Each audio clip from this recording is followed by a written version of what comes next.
Komacha. Hello. Komacha.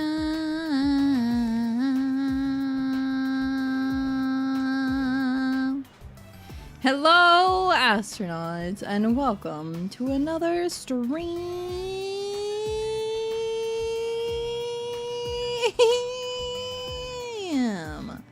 Welcome, welcome. How are you guys doing today? Welcome, welcome. Hello, Jesus. Hi, Index. Hi, Fair. Welcome, welcome. I hope you guys had a good weekend. Were you guys able to rest up? Did you do some good resting? I had a thesis meeting today, which helped out a lot, actually. I don't sleep well. I really don't sleep well lately. I've been really stressed out because of the thesis and stuff. And hoping that it's all working out, and I feel like I'm not doing well. But I had a meeting today, and my thesis supervisor said that my thesis looks very good and that I should publish it once it's done, and she thinks it's very good. So I guess we're doing great. It helped a lot. She really helped me like kind of find a direction to go into now, so that's good. Yeah, it will be over soon indeed. 1 week from now, it will be all over.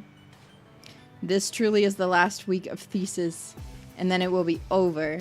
Then the final deadline will have hit, and whether I finish it or not, it will be done.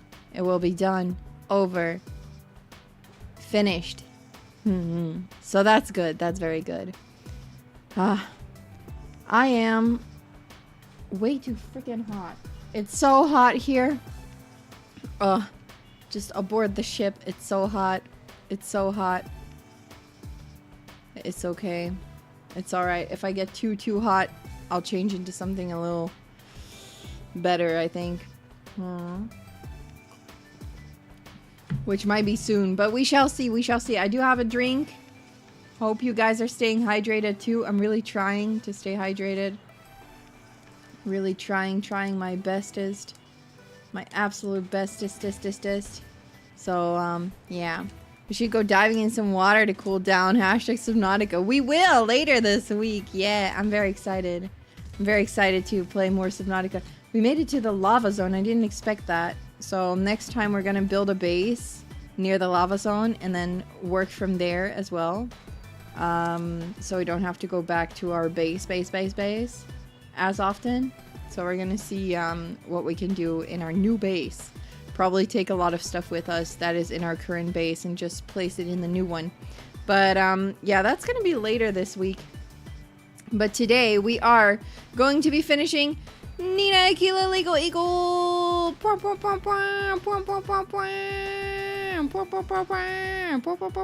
I'm excited.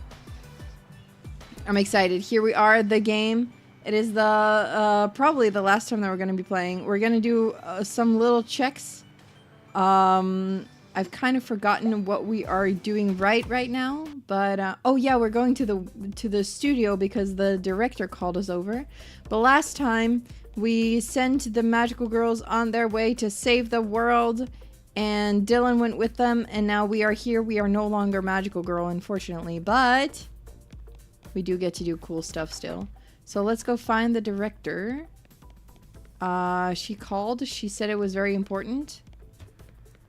But I'm curious to see what's going on. It was like an emergency and we had to go. So we're going here. But Dylan is a magical girl now. Yeah, we're at the soundstage, day 5. It's still broken. It's still like super dangerously broken too. Hello? Is there anyone here? Oh, there she is. Nina. I came as quickly as I could, Sarah. They're diving back into it immediately. I thought if you came right away, maybe it would make a difference. Like, if you have more time. Okay, start at the beginning. Chad Hawk swung by earlier. Did he interview people again? Actually, no. Huh? He said he needed to use our equipment for something, so Jack Cable and I said we'd help him out. What did he need? Well, look at this. Oh, last time we also got, not even friend zoned, we got like enemy zoned by, a really cool woman.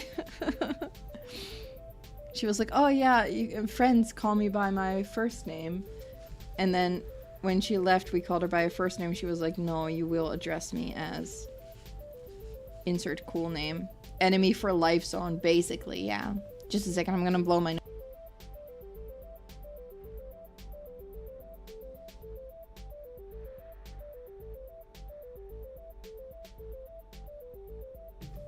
Alright. The monitor, Jack fixed it? No, it was totaled. Jack managed to locate a spare at an electronics place uptown. They got a new one. But that's not all. It's in color now. They did it. The techs down at the police lab actually did it. That's why I thought you want to see this as quickly as possible. A local astronaut falls for yet another woman and then blows her? What? Blow her? I think blow it. Can still turn into enemies to lovers. Yeah! I hope so. I hope so. I really liked her. She was cool. She was cool. I want a cool woman. I'll hit play. Okay, Milia, in your own time. But I can't. I can't leave. It's just a trip. Like a vacation. One that you desperately need. That we desperately need. The All-Father granted me my powers to protect the city, I know. What if Ma Farah comes back? It's been months since we last heard anything from the Queen of Despair. And you deserve a vacation. But I can't. I can't just...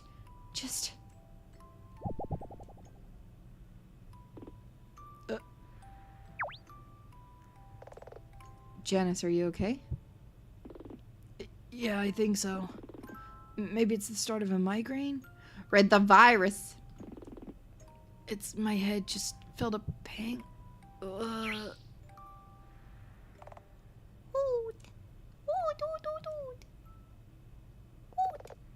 Are you certain? Millie, I think the line was that you can't leave as long as... Reveal yourself! Millie, you're way off script. Millie, it's just a headache. Don't Millie me! I'll give you this one chance. Do you mean to harm these people? It's like the evil prince, right? That's what we think he is. Show yourself! Then I'll take that as your answer. Get back, everyone! By the sacred feather, Valkyrie, transform! Oh my god, we're getting another transformation sequence. Let's freaking go. Oh my god, another side boob? Oh. Oh. I like that art for it. That's cool.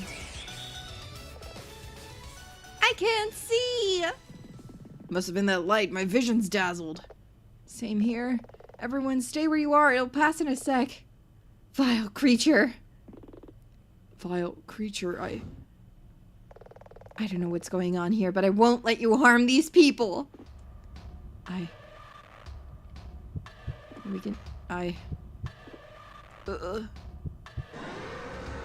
Rah! He is the evil prince! Oh my goodness, I knew it! Begone, foul fiend!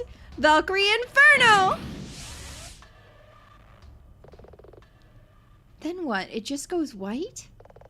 Looks like the footage cuts out at that moment. We're guessing that was the start of the power surge. Must have affected the camera circuit first. I can see why you wanted me to come straight down here. Did he teleport? I think so, yeah.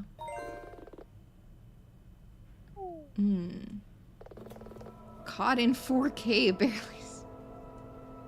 barely seems to cover it. Okay. We caught them in 4K, but it didn't really help. And in full color, too. Yeah, this is the perfect time for the 4K emote. We caught them in 4K. Caught in 4K, they are. Like I said, I knew you had to see this as soon as possible. You did the right thing, Sarah. Did Chat review this footage with you?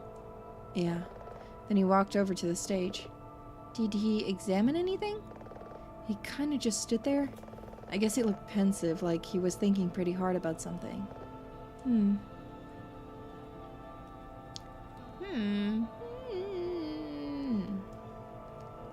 Curious. You know, Millie is an actress. A really good one. So much of the video could be... Maybe. Not a chance. That footage, Millie was right about what she said over at the detention center. When she attacked Janice, you could see the fury in her eyes. What she did on purpose. I'm never convinced Tawny otherwise. I'm sorry it wasn't better news. Lotta can let you out. You know what's weird? I bet that before this week, the studio's most pressing health and safety concerns were those viral test kits. What? Huh? We haven't used those in months. We had to take them when we arrived at the studio. Lotta was quite specific. Oh. You were visitors. I guess Lotta was just being cautious. It's a pregnancy test! But Millie had one in her trailer. Yeah. The COVID thing. Yeah, but Millie had a positive test in her trailer that I think is a pregnancy test. Really? Could have been an older one. Maybe she forgot to throw it away? Was it positive? Uh-huh. 2 solid lines in the little window. Strange. I don't recall Amelia ever getting sick. Then again, she always was pretty fit and active. I guess she carries it well. She must be pregante. Hi Evie, welcome. How you doing? We are playing Nina Aquila Legal Eagle. I truly believe Millie is innocent. At least of the crime of which she's accused. I mean, in a certain sense, she is technically guilty. She transformed and genuinely attacked the person who stood before her on the set. But she still insists she didn't load the machine, and she didn't plan to kill her husband, despite all the evidence that says she did. I said this to the girls, and when I said it, I really meant it. Millie and Janice have been happily together, even happily married for ages. Then, in the space of a week, Millie goes to jail and the city becomes a war zone. I've got to know why. No.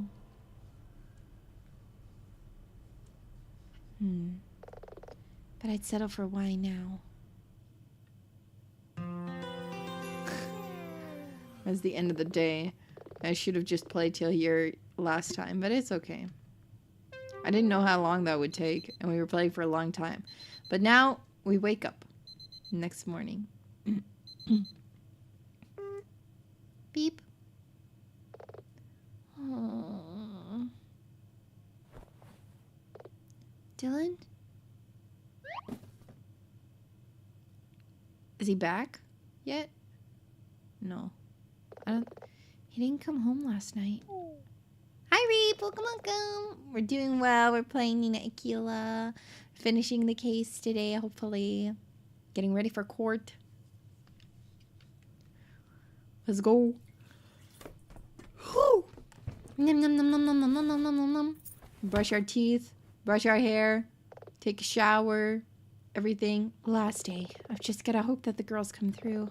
Time to get to the courthouse. Yup. But the lockbox, dang it. I still want to open that. What if there's a body in there? What if there is a body in there?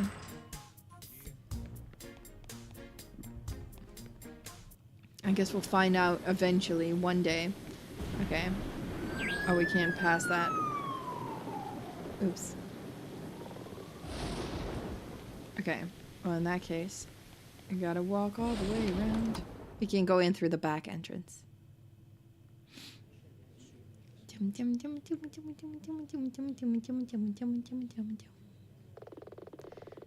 We are here. Strange. The courtroom seems a lot quieter than normal for a case that's this high profile. Though I guess with the attacks on the city and even the bad weather, maybe people didn't want to come out even to see the trial of a celebrity. That is true. Probably that's a problem. Still no sign of Dylan and the girls. Though with how Dylan looked just before he left, maybe it's just the girls. Oh! There's everyone, the whole crew. Seems like most of the studio crew turned up to see this all go down. I guess Hank wasn't kidding when he said that they're all like a family. They're all coming to watch their sister be convicted of murder. Aquila. Chad. So it comes down to this. I don't mind telling you, this week has been somewhat arduous. Arduous? For you? What if he's a magical boy? Have you spent half the week in an armored two-piece? And now there's a picture. All rise for the Honorable Judge Toddy!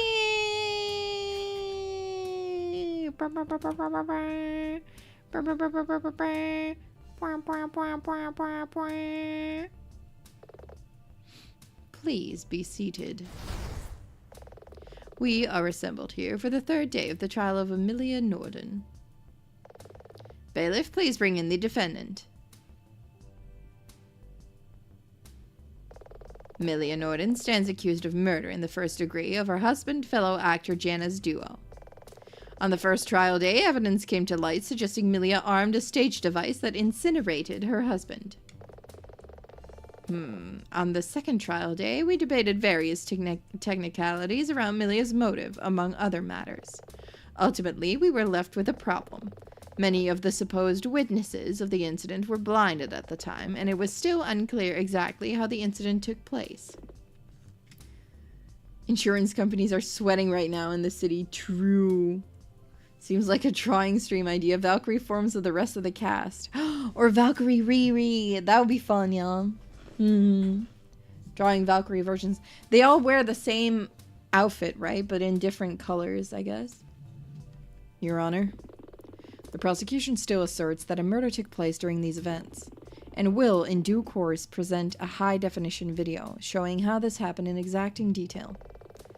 Chad doesn't know all the true context that surrounds the case. If someone really did plan all of this, he's probably going to be just stating what they want the people to think. Very well. Mr. Hawk, please restate the prosecution's case.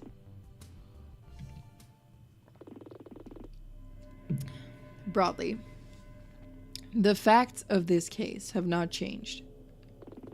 Jana's duo died on the set of the TV studio during a filming, with a cause of death consistent with the high temperature flames that can be caused by special effects equipment. We have shown evidence that suggests Amelia Norden engineered this situation. And today we have detailed footage of the event in question.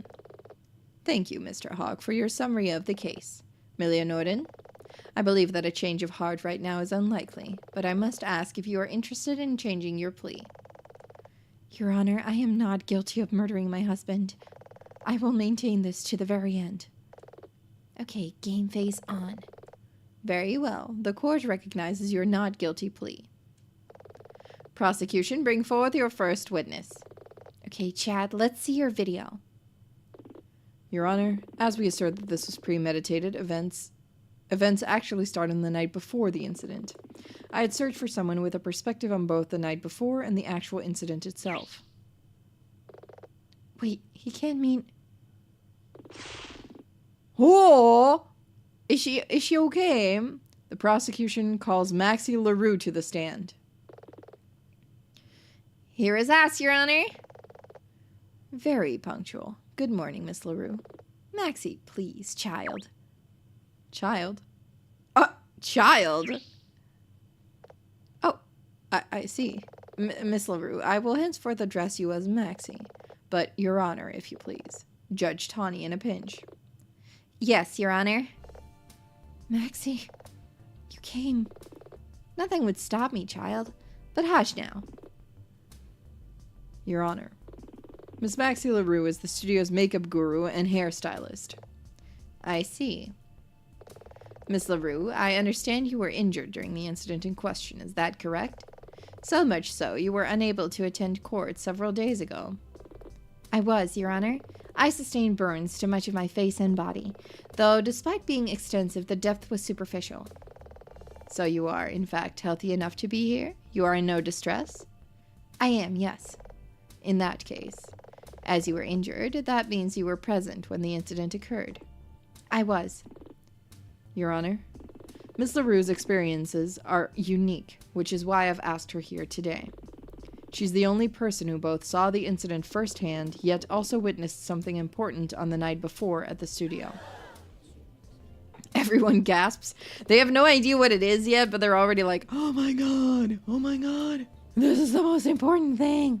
So that's what Chad was thinking about. He must have wanted a fresh perspective for the trial day from someone, but took a while to think of Maxie. And I could swear you're gonna think I'm crazy.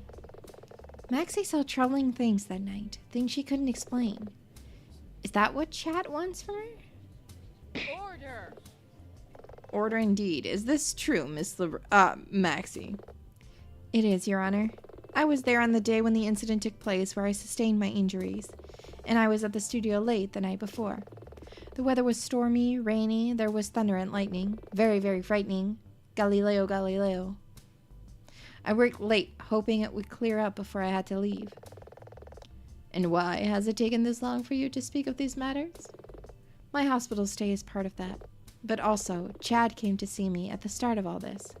I was in the hospital. He asked me a load of questions, but they were focused entirely on the incident itself. I answered them as best I could, but I confess I was in pain and in a medicated state. Some of the things I saw, well, it'll make sense once we get going. If it pleases the court, as we're more familiar with the incident, please start with that, and work backwards to what you witnessed at the studio on the prior night. If you insist. Okay. Witness statement. I woke up in the hospital with extensive burns after the incident. The last thing I remember seeing, Janice vanished in a bright green flash, and I felt a searing, burning pain. Green flash? Interesting. Interesting. I was dazzled. My vision was a mess of blue and purple spots. It was caused by a bright light that had come from Milia. This came after she went off script. This followed a pretty uneventful morning. I'm not sure there's much to be said about that. But during the night before, I had been working late and saw Milia outside. Thank you, Maxie. That was very enlightening. Miss Aquila, you may begin your cross-examination. Maxie's statement is pretty damning for Amelia on the surface. There's got to be something she saw that we can use to help our case. Time to find it. What does she mean? Green. Hold it! I want to know. A bright green flash. That's right. My vision was pretty bad, but I was sure I saw the glimmer of green amid the chaos. Janice vanished and it was bright green?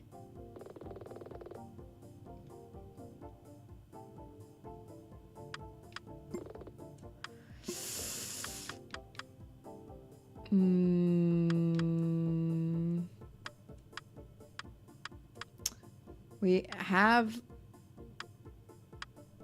probably know that the flame was not green, right?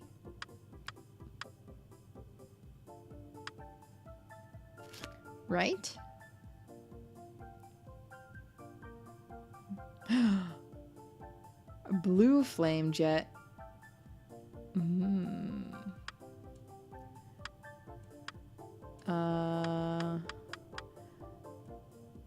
That's an ammo pack?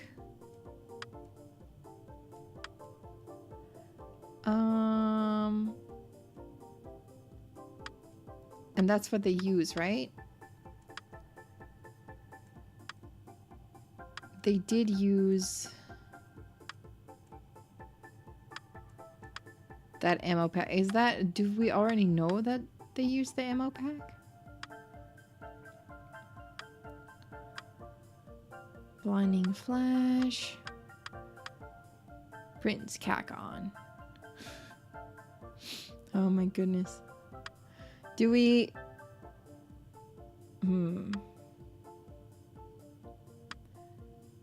Do we know what color it was? Just red, right? Right? Right? Right? Footage cut out too early, so ammo pack seems like a good guess. It's what I would think. And then probably should be this one, right? The video showed a red flame. Yeah. I'm not sure if this is it. We might be a little too far ahead. Objection? Yeah, we're too far ahead with that one. I do think we gotta present that one eventually, but right now we might be a little thinking a bit too far ahead, I think. Vanished.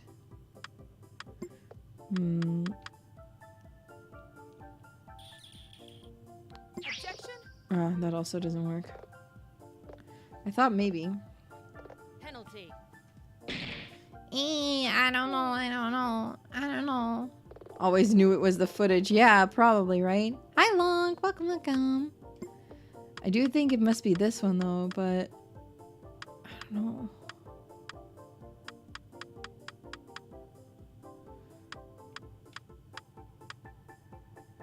Ammo pack. Do we need to do this? I don't know.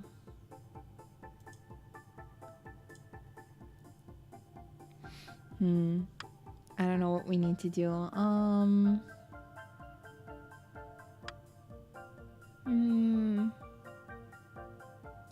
Maybe just continue. A bright light that came from Milia? Maybe ask about that. That's right. But wasn't Janice in between you and Milia? He was, but the glare filled the entire room. Even though I was in Janice's shadow, my vision was still dazzled. Okay. Pretty uneventful morning. Hold it. Was it really uneventful? Well, first I got up and had a piece of toast.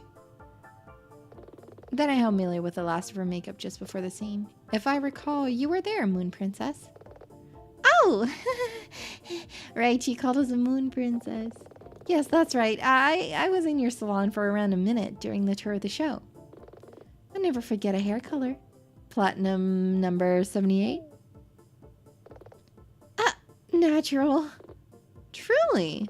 Well, isn't that something? Can we move along?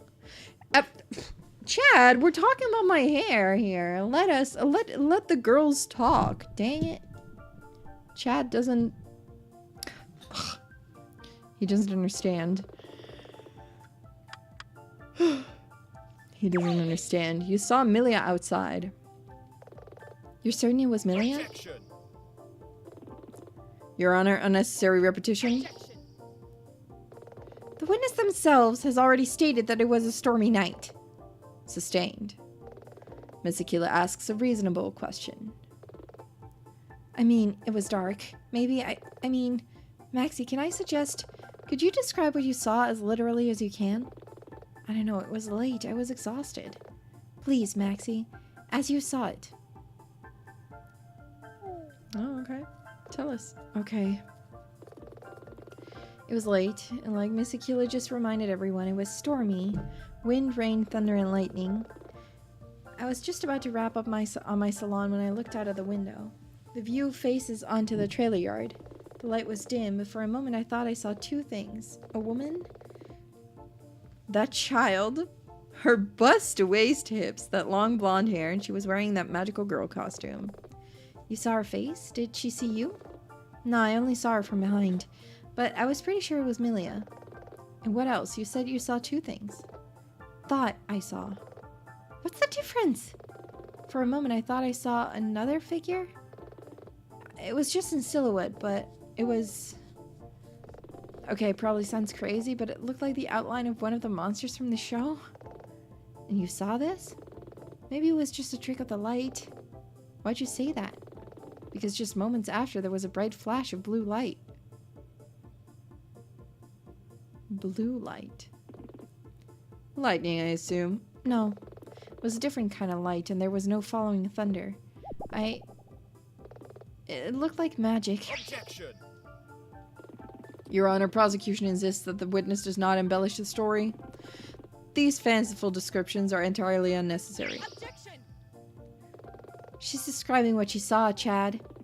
Aquila, even you must agree that sustained to a point. Maxi LaRue, can you describe the flash you saw in a more, I suppose, conventional manner? That's just it, Your Honor. I can't. Whatever the flash was, I don't believe it was lightning. And after I'd blinked a few times, both Millie and the shape had vanished. Then what? I ran to the soundstage and out of the doorway. This matches Maxie's appearance on the CCTV footage, Your Honor. Even though I was so sure the flash wasn't lightning, I couldn't explain it any other way. I was worried that Milia could have been hurt. But when I got outside from a distance, I could hear Milia and Janice both inside Janice's trailer. You didn't think to ask them what was going on? It was late, and really, I guess I didn't want to interrupt. Honey, the nocturnal games of husbands and wives in costumes are not a spectator's... What? What? What? Okay, I mean... I see. Judge Tawny doesn't know. She would have just knocked on that trailer door and been like, hello? Yeah, it's always important. Everything is important. Put it into your statement. Bluish flash. Nothing else looks like that. Well, something else looks like that. Objection! Yeah, there we go. Okay, it was the color of the thing. On the contrary, Maxie, I think I know precisely what that blue flash was. Really? Your Honor, the prosecution is implying that the person Maxie saw outside is the same person that is seen carrying the ammo crate on the CCTV footage. Correct. Why? These ammo crates have an unusual undocumented feature. If the person knows how to do so, they can flick the catch on the crate and deploy it manually, creating a powerful jet of blue flame. Order!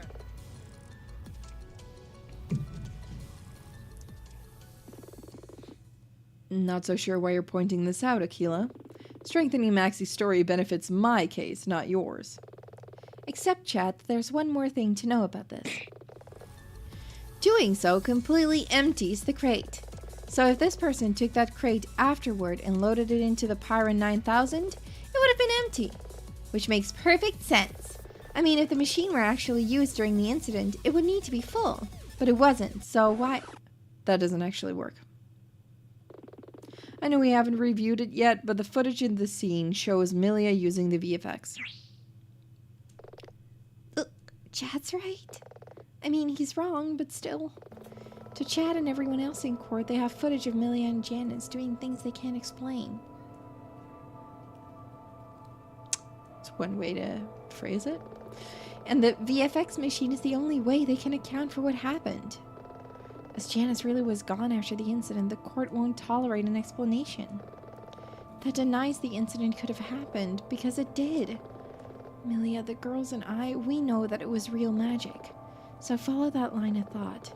Catch Wheels said that all their empty packs were sent back to the supplier, so they only had full ones on site. If it had been loaded into the machine while full, it would still have been full after everything went down. Chad would never have been able to explain how Milia caused the incident. Hi, Space Runner. Welcome, welcome. Welcome, welcome. The person that deployed the crate in the trailer yard must have known this. So that means they must have known. Miss Aquila? Could that have been Malfara in person? But the bird said Malfara couldn't assume the form of a familiar person. Miss Aquila. Yes, Your Honor? That's better. I was about to say, I feel like you have made a fair observation in this matter about the ammo crate in the machine. Your Honor, I don't mean to be overly dismissive. Yes, you do. But as said earlier, we have footage of the incident. And that footage clearly shows the type of effects that machine is designed to create. I just feel that arguing whether it even could do this is moot, when I have such compelling evidence that it happened. Your Honor? A moment, please. He gets to talk, but we don't. This video footage, is it to be part of the statement by our next witness? Yes, Your Honor. Then we shall move on. However, Miss Aquila, please be aware that I am not dismissing your objection. I just don't believe it's enough to discourage us from reviewing the footage at face value. That'll have to do, at least for now. In that case, Your Honor, can the records at least show, as we move on from this witness, that Maxie LaRue did, in fact, appear to recognize that Millie was outside in the trailer yard, in full costume, right when the CCTV footage suggests that she was? Noted, Mr. Hawk. Maxie LaRue, you are dismissed. Yeah, rest up, Maxie. Still recovering. It's been like 6 days since she burned her face off. You need to have your ducks in a row, though, chat. Yeah, chat needs to truly understand what happened, too. You mentioned a video. If I recall correctly, you even used the words exacting detail. I did, Your Honor. As the court is aware, this incident took place during the recording of footage for an episode of a TV show. Moments after the incident concluded, a power surge knocked out much of the studio's equipment. The studio staff thought that the footage from the camera would be unrecoverable, but the forensics experts at Fletch City PD were more optimistic. It took them several days of work, pulling multiple all-nighters, but they were able to recover most of the footage, and we have it here today. I have an expert witness who can guide us through this exhibit. The prosecution calls Sarah Hector to the stand. Oh, did she not expect this? Was she that surprised? Present. Good to see you again, Mrs. Hector. As I said last time, I believe I have some familiarity with what you do for a living, but from what I have observed, directors tend to be quite senior among their teams, and you're so young. I'm fully qualified, but yes, I'm unusually young for my role. Yeah, that was one hell of a leap. The characters in this game know how to jump? The characters in this game can jump? It's crazy. I came to the studio after directing a string of music videos for an online music platform. Hank was flying solo as the entire production team at that time. He'd seen some of my work and gave me my first big break. And you have filmed the entire show so far. That's right. Then it is fair to say that you are an expert in how the show is made, filmed, and so on. I would have to say yes. In terms of how the show is written, or the craft of acting, those things are in my area. But the pragmatics of making the show, that's my world. Your Honor, this expertise speaks for itself. The prosecution has invited Sarah Hector here to present a video of the incident broken down into its major parts. Very well. Please proceed. Lights. Why the lights? Why do we need like ambient lights? Oh, because they're showing the video. Okay. Gotcha. Okay. It's like a screen probably. At my direction, Millie and Janice started on script. Janice was the first to go off. He complained about a headache, but we kept rolling. Millie's bird hooted at her, then she went right off script. Janice tried to prompt her with the next line. Before we knew it, she used the VFX machine to transform into her Valkyrie costume. You can see Millie in her costume. Then Janice transforms into his evil prince costume. Then Millie used the VFX machine to hit Janice with a bolt of fire. You can see Janice vanish in a bright green flare. That's when the footage cuts out. Miss Aquila, please begin your cross-examination. Okay, the footage itself is flawless. Even I saw it live and it matches my own memory of what I saw. Need to be careful with this one. If I press something that's bad for us, something very obviously damaging and true, I might regret it. Ah, so we need to watch out with the presses today. Okay. He complained about a headache, but we kept rolling. Is there a reason for that? Hold it. A headache. Janice sometimes suffered from migraines when we were filming. He'd seen a doctor about it, but they hadn't turned up anything specific. Janice was an amnesiac. Maybe he'd had head trauma? But I don't want to speculate. Okay. Hold it. Tried to prompt her with the next line. Maybe that's a good one. So Janice is still trying to keep to script? It certainly appeared that way.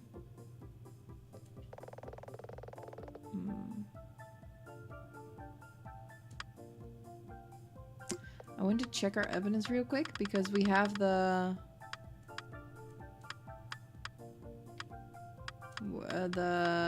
schedule of like who took the outfits and stuff. Tailor measurements, wardrobe checkout form.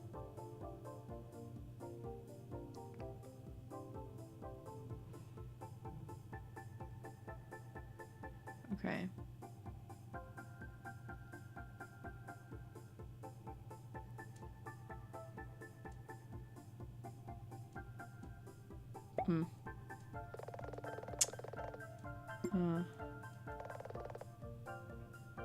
Can simulate in her costume. His evil prince costume. But it wasn't taken out. This costume wasn't taken out. Right?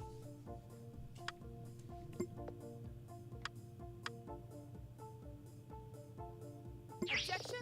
Ah, dang it. But it wasn't taken out. Penalty. Oh, man. Oh, man. I really thought that would be right. Okay, we can press on this one. Janice's transformation is not quite as flamboyant as Milia's. Can you explain why? The transformations on the show have two parts. The costumes contain flash paper which ignites when the stunt begins, causing a flash to conceal the movements. This can be bright enough to knock out the camera feed for a moment. Normally, this is augmented by an aura provided by the VFX machine. Janice's transformation seems to only be using his flash paper, so it's not quite so grand.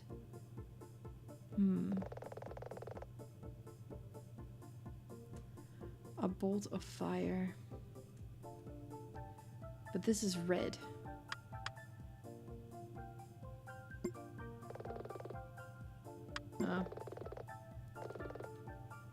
Ah, okay, we don't want to press this one. Hold it. But what about the green flare? Are flares like this normal on set? The machine's capable of creating all sorts of colorful effects. I must confess I've never seen this particular color before, but given the effects I've seen on other episodes, I have no reason to doubt the machine could do this. That green flash looked familiar when I saw it at the studio last night. That's the same flash I saw when the slime ball kidnapped Atalanta. I'm starting to wonder if what actually happened was quite different to what we previously thought. I kind of feel we're dancing around something, but what?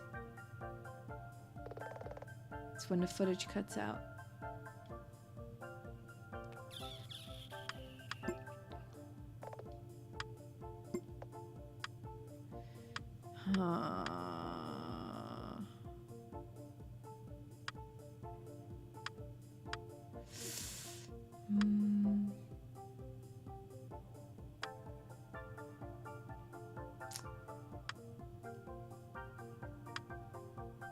Okay.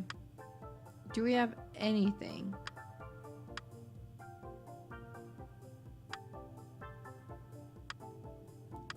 That shows that maybe a powerful blue flame jet? I would say again this one. But I don't think we do the same thing again. I don't think we should press the same or use the same piece of evidence.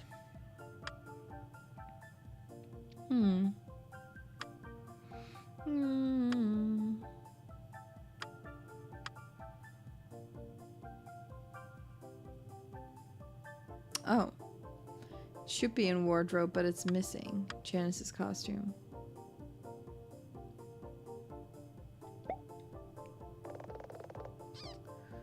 Okay.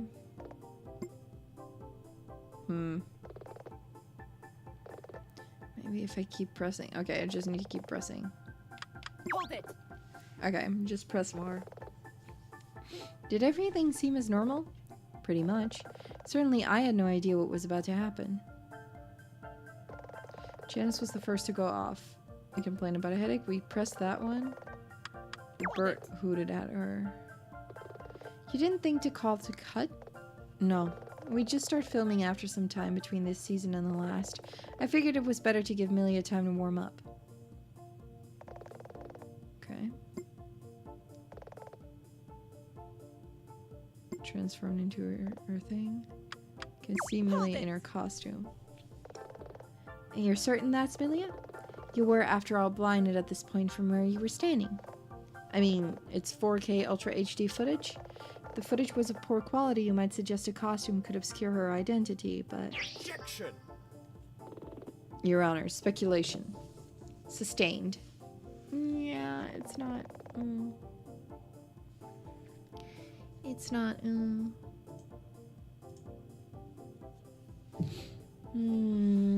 Transforms into his evil prince costume. Did I... Oh, I pressed on this one, but not on the previous one, on the Milia one. Oh, maybe I should go back. Back. Back. Press this one? Hold it.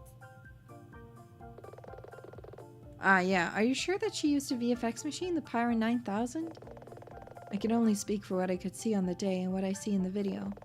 When Milia transforms into her magical girl form on the show, this is what it looks like. Milia's transformation uses a combination of flash paper in her costume and pyro from the machine. But, as I pointed out earlier, the ammo crate... Objection. The witness has already answered that. She's describing what she saw and what's in the video, no more, no less. But surely if the witness has such expert knowledge of the show-making process, it's not unreasonable to ask if the ammo crate was expended, how Milia could have possibly... Your Honor, defense is asking the witness to speculate. Sustained. I've already made a note of the concern regarding the ammo crate. Do not invite the witness to speculate. Okay, then. Alright.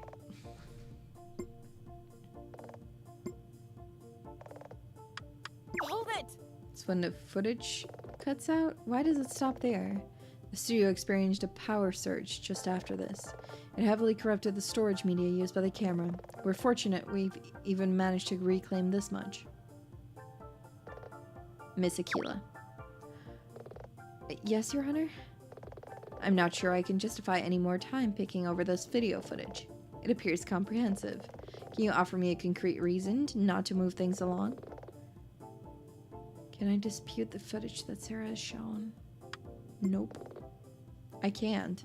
I literally don't have any evidence that says it's not true. No, Your Honor.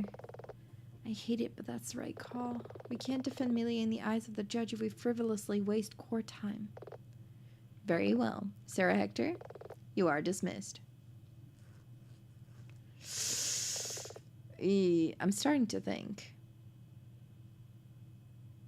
as we all do, that perhaps we've seen and heard enough. Your Honor, Miss Aquila, really. But I appreciate your valiant effort to act as zealous advocate for your client. Milia isn't a murderer. She's a hero to children all over the country, perhaps all over the world. I feel that the court has been patient on this matter, but there comes a point where even I begin to doubt your objectivity. Judge Tani, Enough. I appreciated your points about the functionality of the ammo crate, but your explanation suggests the incident would be impossible. That can't stand against the sheer clarity of the video we've just seen. Mr. Hawk has assembled a case that, with that small exception, explains so many other aspects of an otherwise baffling chain of events. Thank you, Your Honor. Oh, cram it, Chad! So, unless you have any further remarks, I am obliged to bring these proceedings to a close. Well, Looks like the girls aren't going to get back in time. Maybe it was naive to hope. Amelia really is a hero. Maybe I just needed her to win one last time. She's crying. I don't understand how it can work out like this. I didn't do those things on the CCTV. Amelia didn't do those things on the CCTV? She said that all along. She stuck firmly to it for this entire case. Miss Aquila? Amelia's being set up, and whoever did that can't have thought of every eventuality. There has to be some way into this. Let's flip our assumptions. Amelia insists that's not her in the CCTV, but Maxie saw someone, and the CCTV shows someone. We place our faith in Amelia, and if that's really not her, that leaves only one possible explanation. The person in the CCTV is an imposter. We know with the studio security that it can't just be some random outsider. Chad said he spoke to everyone at the studio and everyone had an alibi. Yeah, we have reason to doubt their alibi. I know what we're talking about. I know what we're talking about. Do you guys know what we're talking about with the alibi that we can't confirm? Because I know. I know. Devona, yeah, indeed. Devona. It's indeed Devona, because she said she went out, but there was only one ticket. Chad Hog's case explains the events of the incident and the nights before as he sees them. He's accounted for everyone. Every person at the studio has an alibi apart from my client. Amelia states she spent the evening with Janice, meaning her only alibi is, in fact, the victim. Really, Aquila? You're just restating what we all consider to be true. Am I? So it stands to reason if I can show that to be incorrect. What piece of evidence suggests someone was alone on the night before the incident when they said they weren't?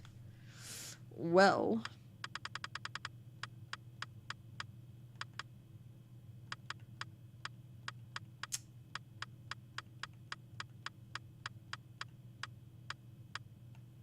movie stub and sushi receipt.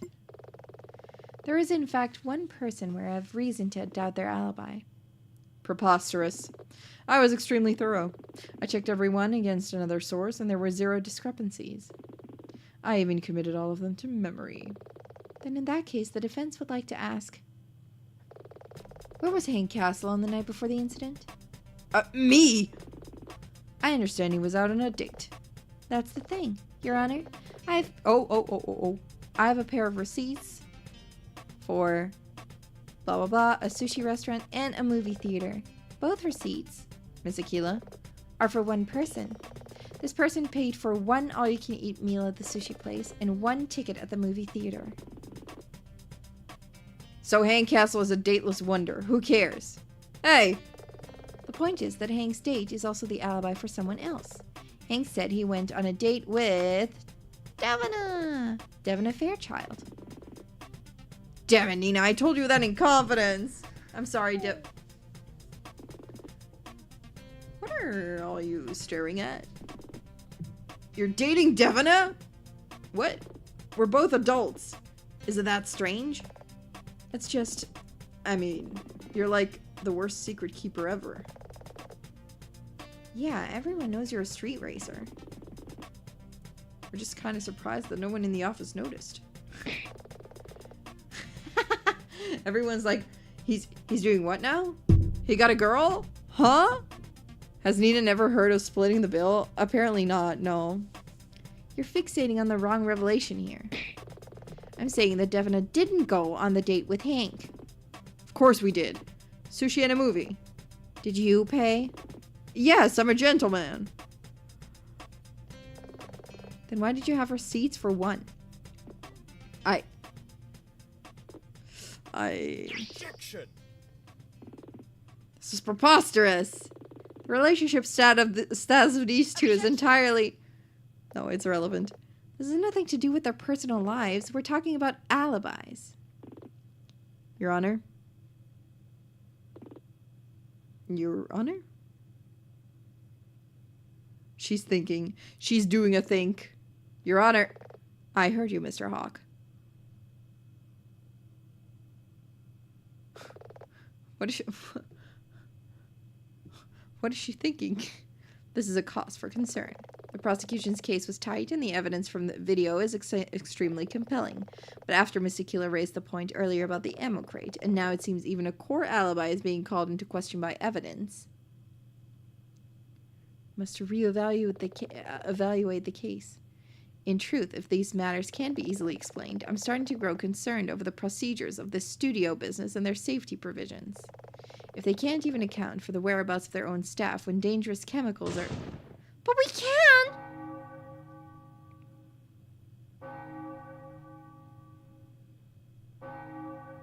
Why the bells? What is... What? Huh? Excuse me? Devina, it's fine. No, Hank, it isn't! But Millie is our friend. This has gone on long enough. I know she means a lot to you, but if it keeps going, it threatens to destroy everything you've built. Oh, you're that dog's body from before.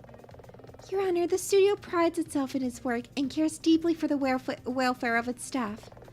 I don't want to, but if it's going to damage the business's reputation, I feel compelled to set the record straight. Can I testify and hopefully answer these questions? Well, that's unexpected, but I guess it buys us time. Mr. Hawk, I have no objections to this. All right, Devina, tell us the quote-unquote truth. I feel like she's gonna lie. Hank and I went on our date and he paid for everything. And the ammo crates, there's a good explanation for that. I hate to say it, but only Millie could have done this. After all, that's her on the CCTV. I see. Well, this may settle our concerns. Miss Aquila, you may begin your cross-examination. What the? She didn't answer anything! Something's not right here. Let's get drilling. Give me an answer. He paid for everything, she says, but I don't know. Really? Yes. In that case, how did he come to have a credit card receipt for both the restaurant and movie theater for one person? Hanky's an old-fashioned romantic, but he was paranoid that other people at the studio might find out about our relationship. So when he paid in both places, he paid twice. One time he got a receipt, and the other time he didn't. Hanky's willing to put up with a lot for us to get together. I feel like she's manipulating him. I don't know. I'm very suspicious of Devina still. Okay, I mean, he sounds rather spineless if you ask me. I think it's sweet. I'm not sure I quite understand courtship these days. That may be, but in that case, why was Hank seen at the sushi place on his own? I spoke to the manager of the Great Wave, Kiara Williams. Hearsay, Your Honor. Sustained. How could I be so foolish? Kiara just said that I'm passing. I don't have any evidence it's true. I'm just caught up in the case. This alone isn't going to be enough to dispute what Devina is saying. I need to look at her other statements and see if I can find more holes. Give me a hole. Did I really pay twice like that? Was I that worried about it coming out? He's doubting it. That doesn't sound like something I do. Hush now, honey. Everything's gonna be fine. That's sus. That's very sus. Hold it. You're certain it's her in the footage? Of course I am. Just look at it. That's not me. Simp! Simp. I'll say it, guys. I'll yell. Point at him. Point it out. We're pointing at him. We're telling him he's a simp. Simp. Simp. It's like shame. Shame. But instead it's simp. He should be ashamed. Meow.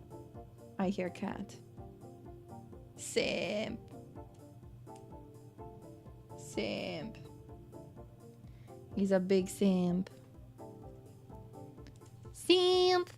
Simp. Simp. That's not me. I keep telling everyone I didn't go out in costume on that night and I didn't do those things. Order. Millia Norden, restrain yourself or I will have you held in contempt. Let the witness continue. Even from a cursory glance at the footage, it seems obvious that it's Millia's. I disagree. What you say is obvious. I say it is ambiguous. To say the footage is indistinct would be being generous. It's grainy, of a low frame rate. It's in monochrome. The figure in the footage is wearing Millia's costume. Amara was away. Who else could it possibly be? Yeah, I believe that's important. I believe that's important because I know one more person who has the exact same measurements, right? Very well. Witness, can you please add it to your statement?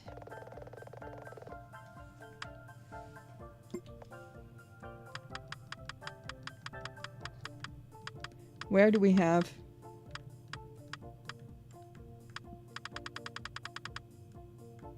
the measurements?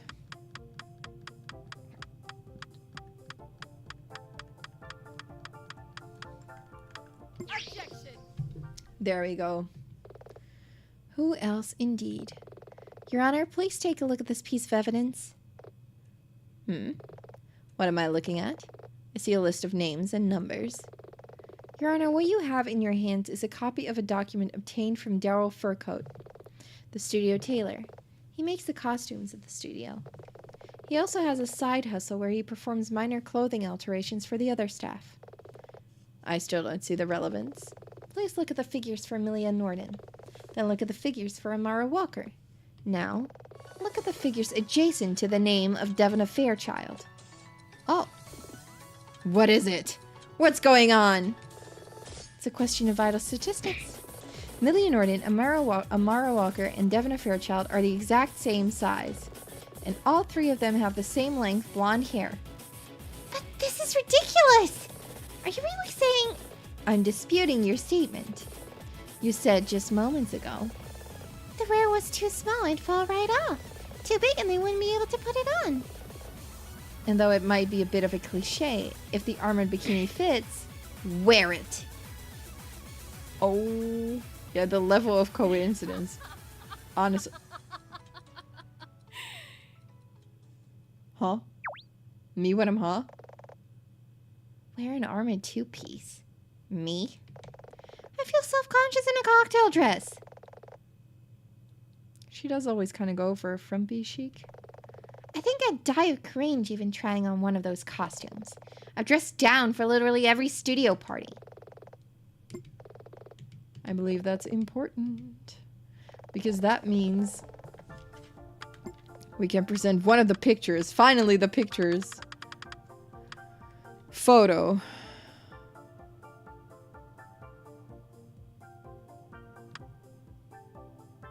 Do we have one where Devona is in the photo as well? Shit. We don't. Is she never... Maxie took the photo? Hank took the photo? Maxie was behind the camera?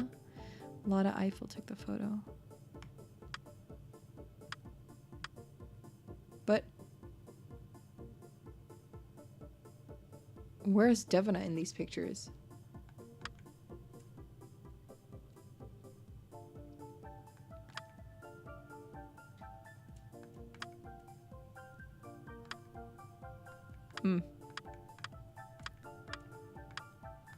Maybe it's the trailer? Something in the trailer?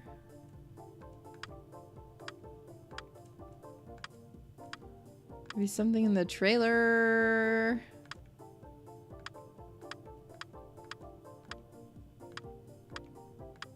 Dang it.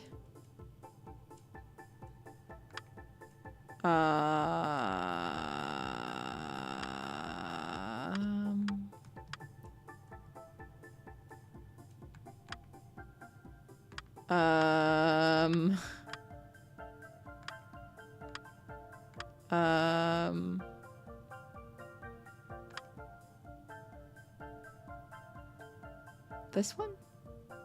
No. No. It's not gonna make sense. Why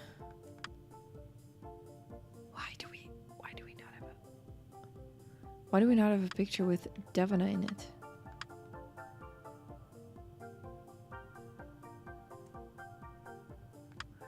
Why do we not have a Christmas party? Does that not have Devina? No. You have an idea. Devina is the one that we think is Amara? Question mark? I don't know. I don't know. Yeah, does she really go to every party? Oh, yeah, she says, I go to every studio party, but I always kind of... Oh, she says, I go to all of them. Oh, the fact that she's not in the photo is the thing. Objection! Christmas party one, then. Yes, smart, smart. You're so intelligent. Which events? Excuse me? You mentioned attending all of the studio's social events. Which ones? Well, all of them. Name a specific one. Nina, even I think this is becoming a farce. Devina and I are very close. She attends all of the studio's Christmas party. No. Jack's son's baptism. No. The Halloween bash. No. She isn't in any of my pictures either. Ditto. But she's worked with us for years, right? Order. Right? Do they not know her? Go on, Devina. Name one. Big social events. Everyone's there. Everyone has smartphones. Show me one unflattering selfie. One blurry group photo. Just one. Objection! Defense is badgering the witness. Sustained on tone, but not on principle. We will need to delve into this further. Finally. I think this is coming into focus. I really must protest. This is completely out of order. Psst, Hank. Didn't you write out the credits for the last season? Yeah, why? I just checked on my phone. There's no Devina Fairchild listed. That's impossible. It's true. It's okay, honey. Mistakes happen.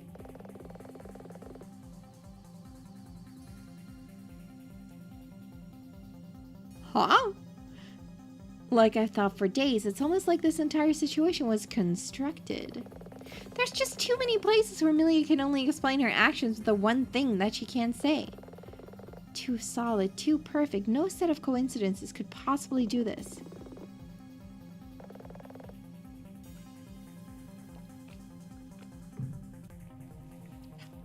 Mr. Hawk is right. I'm not on trial here.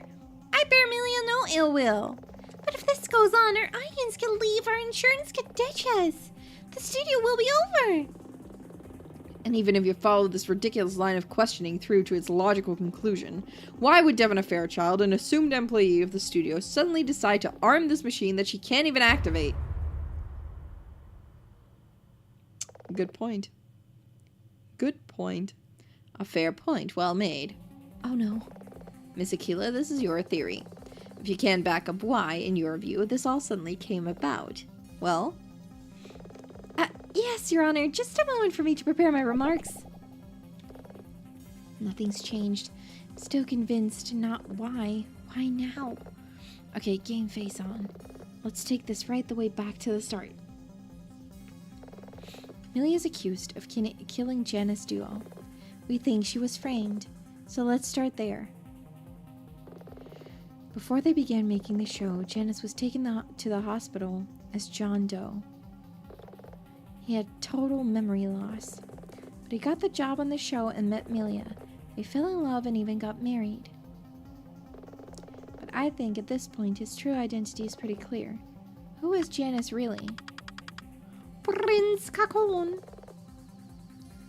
Prince Kakon. Uh-oh, is the big enemies to lover scenario. Janice wasn't substituted by a monster. Janice really is Prince Kakon. But with a total memory loss, Maybe he hadn't told Milia because he genuinely didn't know. If that's true, that means Janice is Malfara's son. Of course. Seeing your son married to her archenemy, Malfara must have been furious. Miss Aquila? A moment longer, please, Your Honor. If Malfara weaved this web of guilt, she must have done so personally. It is far too complex a plan to leave to underlings. Malfara is a mistress of illusion. That means Malfara could have impersonated Milia or Amara or even Janice duo. Sorry to wreck your train of thought, but that's not how it works. In our experience, Malfara can take the form of a person, but she's unable to duplicate or clone someone perfectly, someone you know quite well. Though that had the chilling effect of always making us wary of new people with whom we got involved. Scepter gave her the power to scry. By destroying it, we took away that power. She needs to be able to see someone to use her magic on them.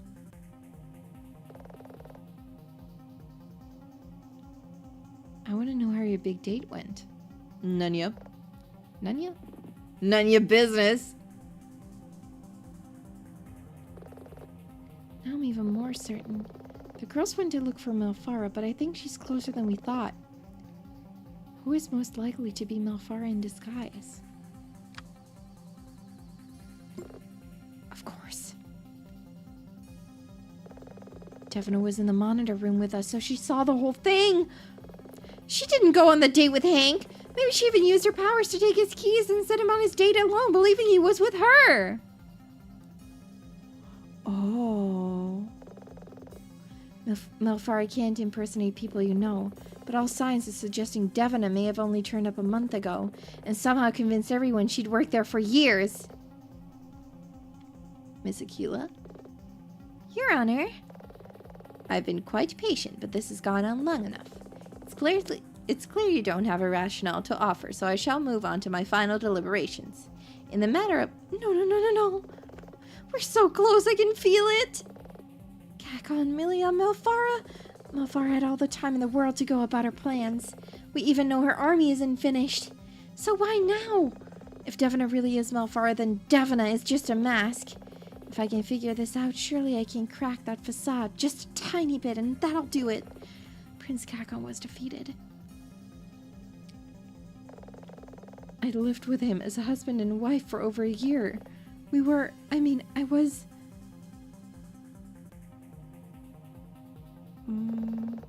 Milia took out a large life insurance policy on Janice. The document needed to be stamped by a notary for legal purposes.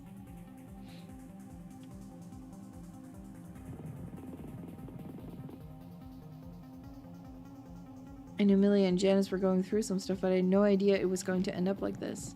You can never really know what goes on between two people.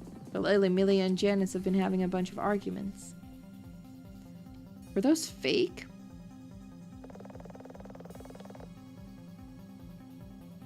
She is pregnant. She is so pregnant. Just wanted to confirm that the shooting for the season will still be over by July or August. And want to talk about time off in around October. Do you and Janice have plans booked or something? I'm looking to make some. Pregante! She's pregante! You know about my situation? Pregante! Oh, that's why now! Because she's pregante! I guess she carries it well? The baby, yeah? What piece of evidence is not what it appears to be? The positive test. Ah, dang it. I still can't do it. Eagle Screech! That's it! Order. Miss Aquila, really? Your Honor! What's all this now? It's just so simple. Pregnant, and she still kept her figure. She hasn't been pregnant for long, right? I don't know what month it is, but I don't know. Yance has been staring at us for this entire time.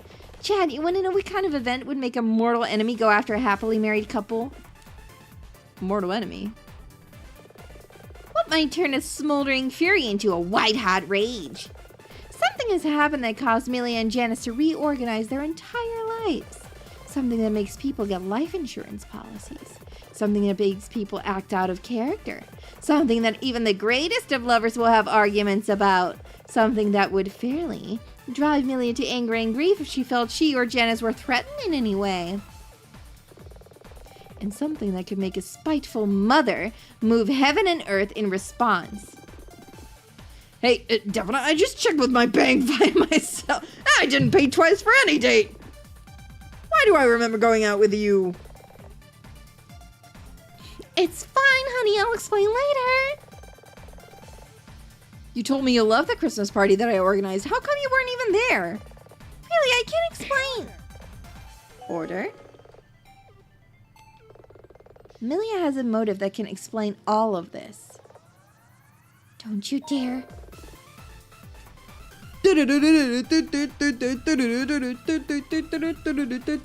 I was right for so long. Let's go. Your Honor.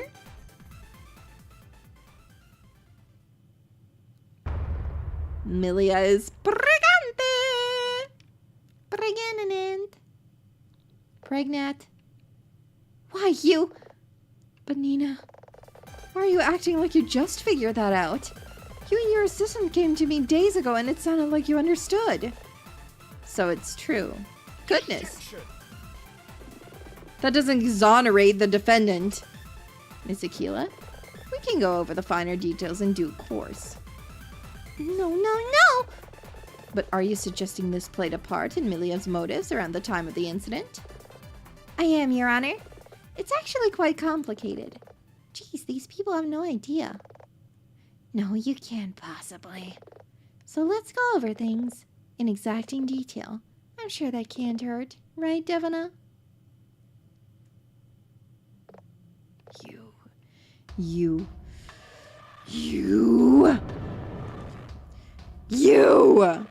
Enough of this foolishness. You have tested my patience long enough. Oh my god. Oh, she's very tall though. Hello. Miss Fairchild, Devina.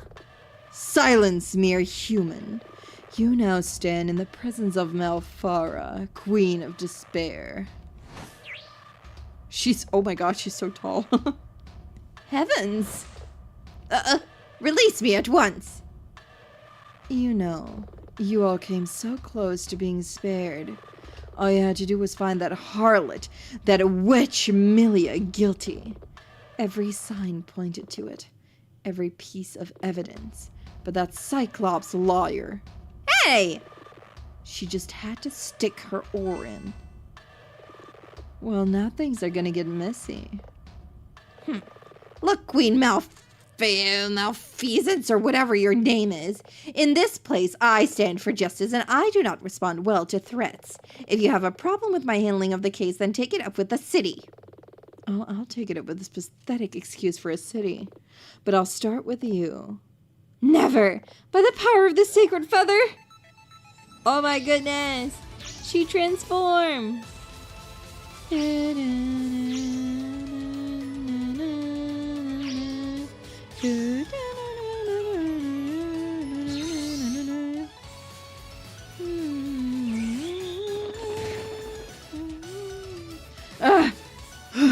You really want to square up to me alone? You've grown foolish as time has passed, Valkyrie Freya. Shows what you know! Valkyrie, transform! Wait, can I still do that? Oh my god, let's go. Double transformation!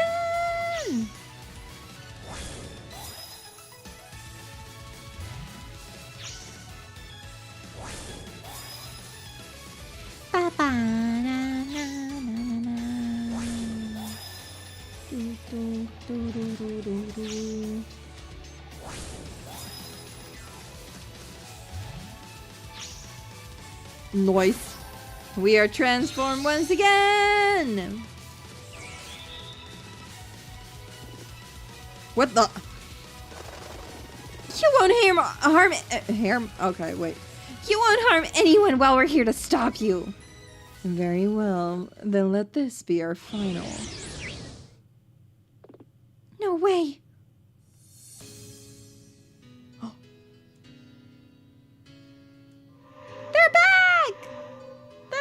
girls! The girls! Nina, did we get back in time? Wait till you see what we got. Janice!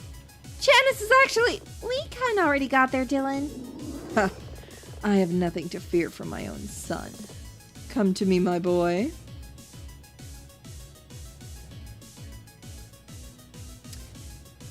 Uh-oh. Was so hoping Judge Tawny was gonna transform. That would be amazing. Millie, I'm so sorry. It was my memory loss. I didn't know. But now I remember everything, both before and after. And I love you more than all the realms. I was Prince Kakon, but that's in the past, and I just want to be Janice, and that means I get to stay with you. I wasn't sure. I could never hurt you, and I know you could never hurt me. Mother, how could you do this? She's going to be the mother of our child. That's going to be an awkward family gathering. How could I? How... You worthless ingrate! I am your mother! And you choose to side with that witch! Never mind. I created you and you will do as I command. My head. What have you done to him? Give me back my husband, you hag! Give me back my son, you harlot! Uh-oh. Everyone evacuate the building now! What the heck? Yeah, mother-in-law moment. The average mother-in-law. Oh, goodness. It's over, Malfara. You really think that, don't you? How small you've become, Freya. Your time in exile didn't do you much good. Your enemies stand legion, Malfara. How can you possibly hope to prevail? Yeah! Arise, my army of despair. Valkyrie and Malfara sitcom went, honestly. Oh, that's a lot of slimes. So that's how. Raw. Silence. Obey my command. Ugh! You fiend! Let my husband go! What are you doing to him? You have sharp eyes. It has been 6 days, and when the sun sets on this, the 7th, the spell I cast on him will be complete.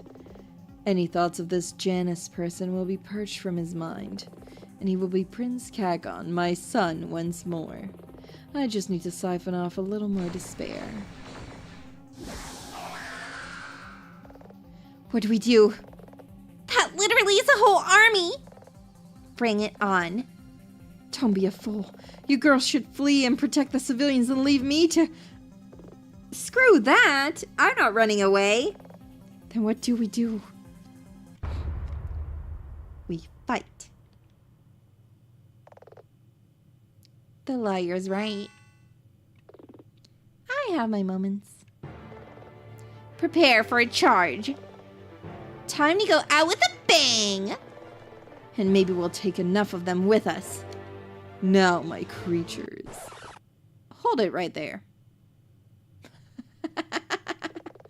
Are you truly the one who is responsible for all that has befallen Fledged City? This dump? Of course. What of it? And these girls, they are attempting to defend the city from your wickedness. Yes, I grow tired of your insolence. My wrath spares none, not even grandmas like yourself. I am, in fact, a grandma, and my grandchildren live in this city. So if these young women stand against you, I stand with them. Or that you and what army? Our restaurant is our life! We stand with them! No one's destroying our convenience store. I stand with them. Fletch City's the best. The bikers of the waste stand with them. Their cause is just. Agreed. Psst, Miss Amara. Do it, Comet. Are you sure? Go for it. Right. You get a feather. You get a feather. Everyone gets a feather. By the power of these sacred feathers. Oh no. Judge Tawny too. People of Fledge City. Transform. Please, please, Judge Tawny. Tawny. Yes! No transformation sequence, but she is wearing the outfit, guys. She is wearing the outfit. Final chance, Malfara. Fools! My army. Annihilate them! Valkyries, charge!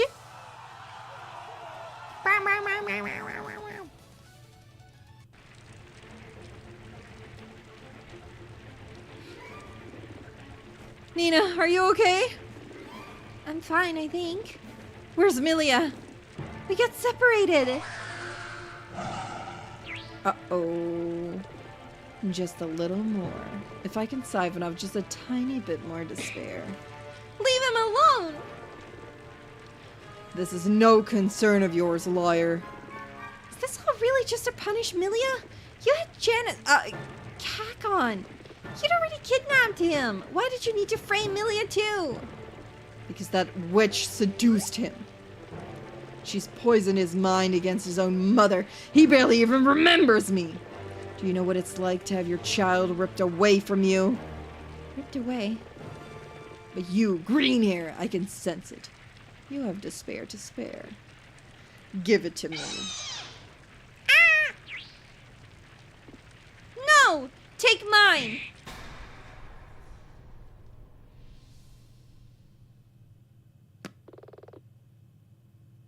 Uh-oh. This was a mistake, Valkyrie. To let me in willingly like this. In this place, you are transparent. I can poke and prod and see your greatest despair laid before me.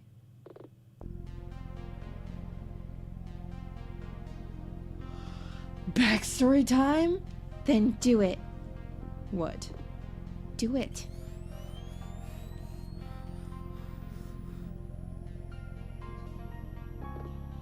You. Who are you? You already know who I am. I'm Nina Aquila.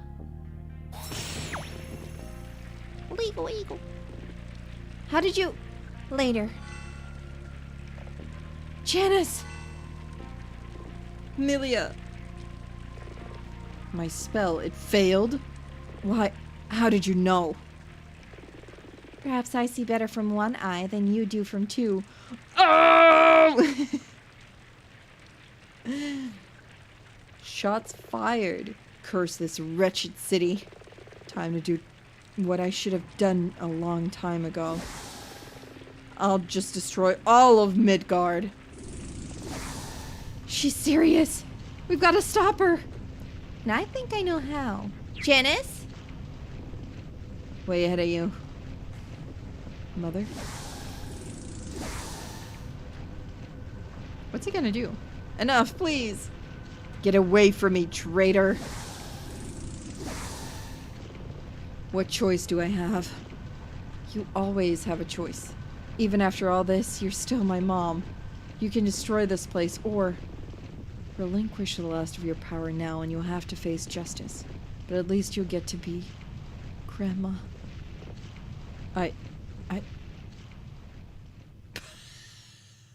That worked. I've lost, haven't I? You can't see it right now, but you've gained more than you think.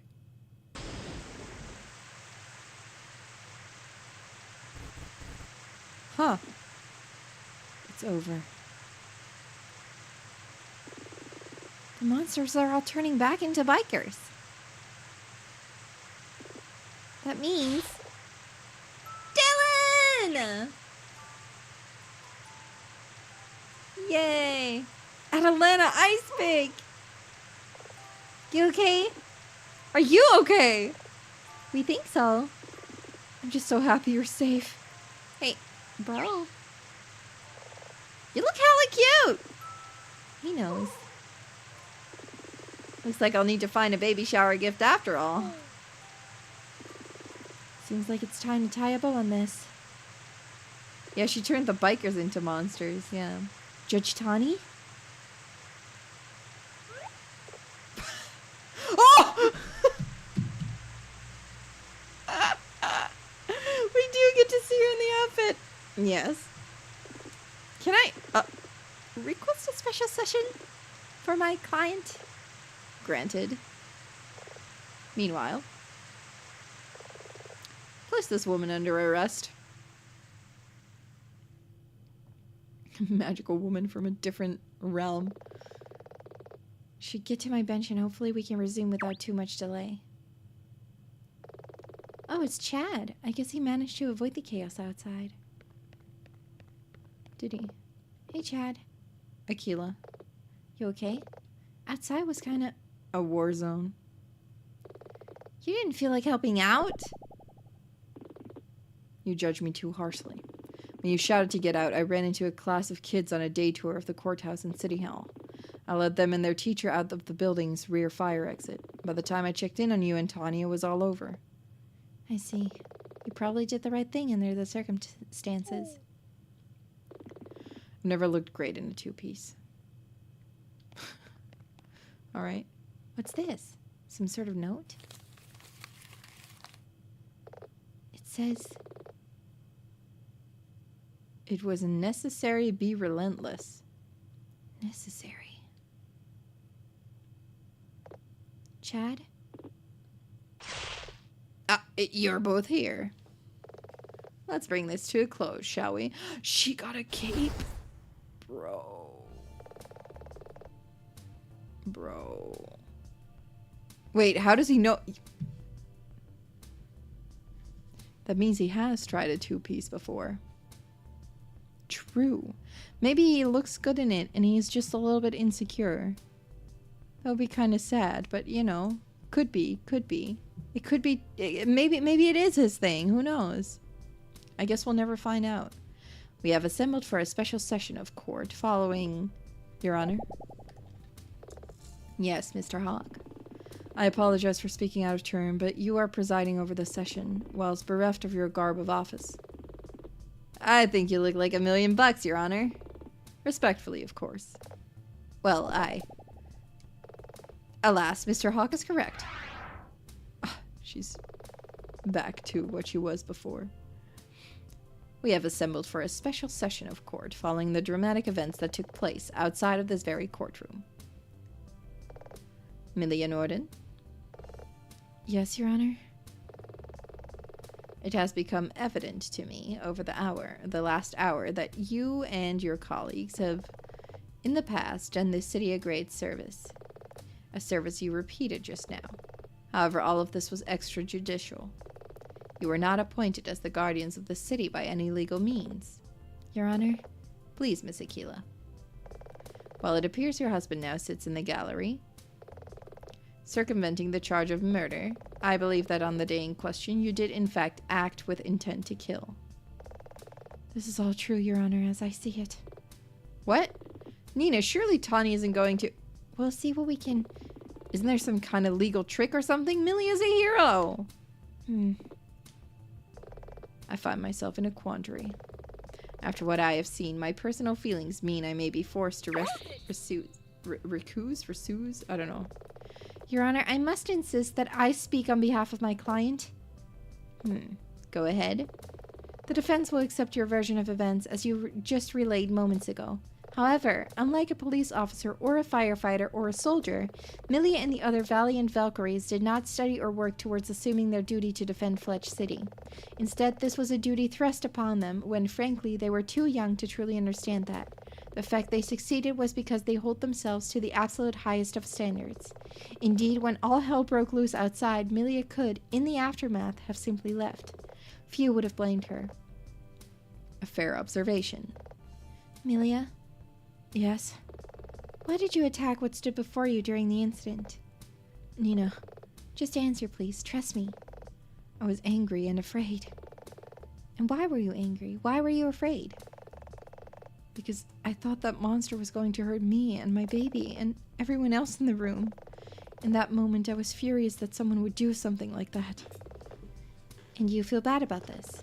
You feel that due to your anger, that your actions were not honorable? Well, yes.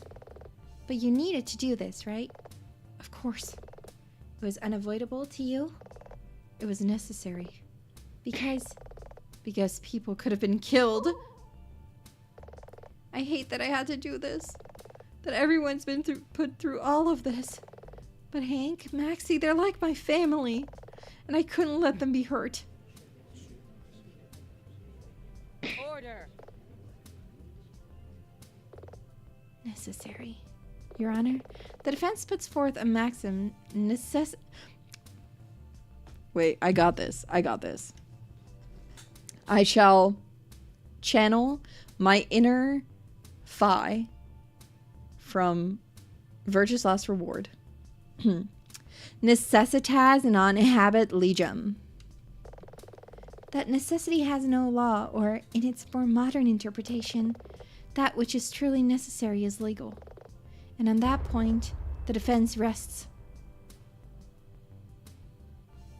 Strong case, if you ask me. Did it work?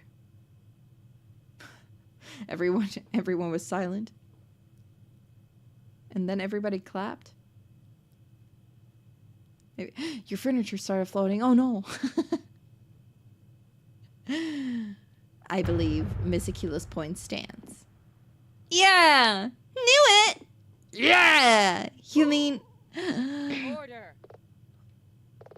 This court will in future need to meet to decide the fate of the Lady Malfara. However, that has no further bearing on this case as it stands. Though the logic is somewhat convoluted, it has become clear that during the incident in question, the defendant acted in the best interests of both the city and those immediately around her. Therefore, on all charges, I find the defendant... Not guilty. Yay! Millie! Janice! Now kiss! Yay!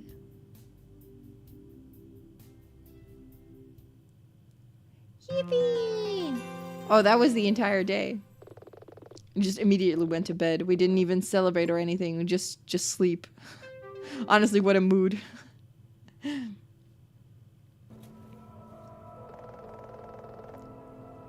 Oh, and with my oath fulfilled, I, Kiara Williams, return the sacred feather.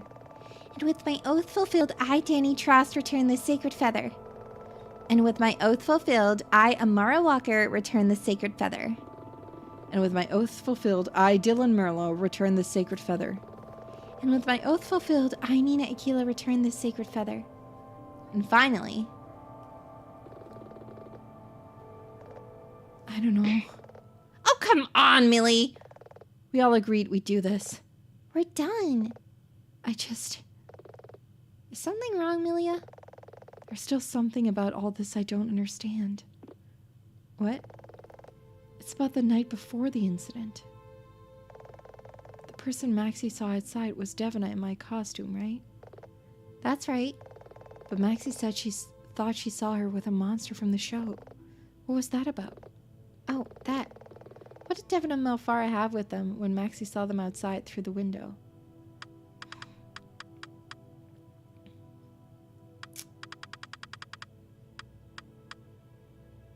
This?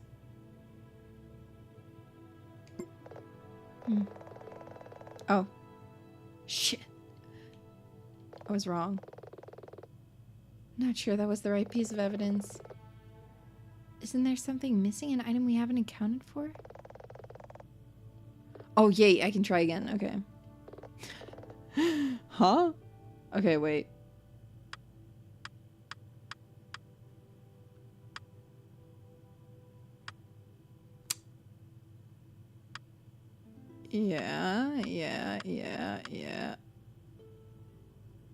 Yeah.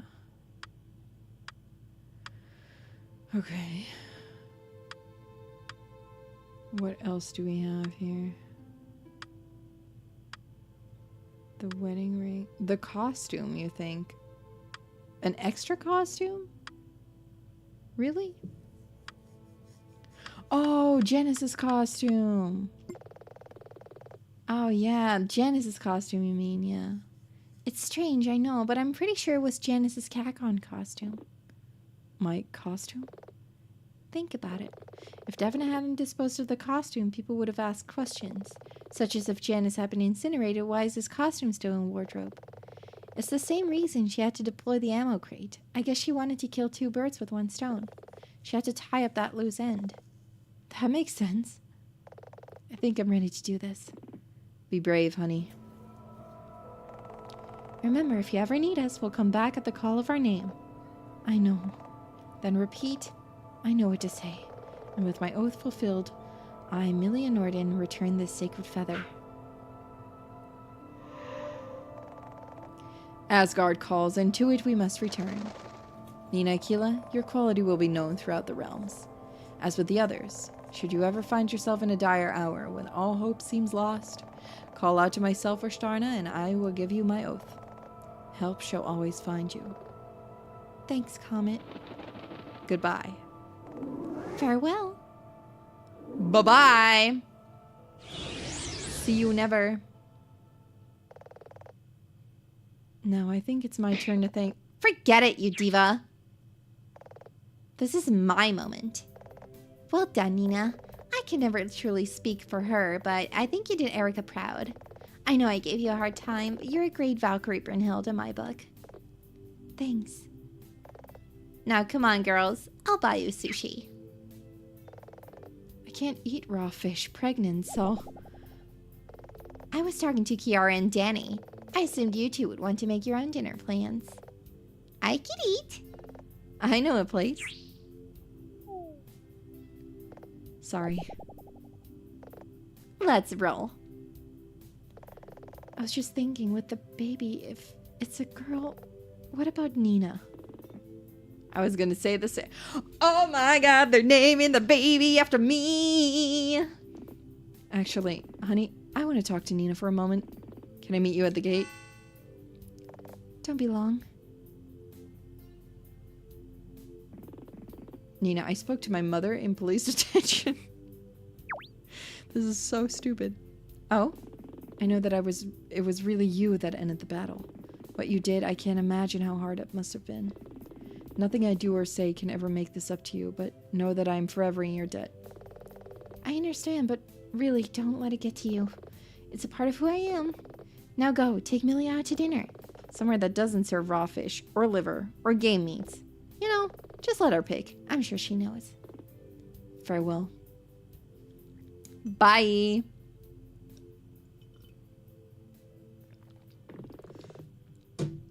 Okay, I've been quiet for long enough now.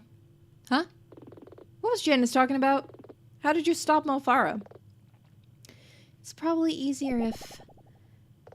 Okay, I've got to show you something. Let's head to the Fletch City graveyard. Oh my god, backstory time. Backstory time, guys. Backstory time. Oh, there's still fire everywhere. Dang it, we must go the other way.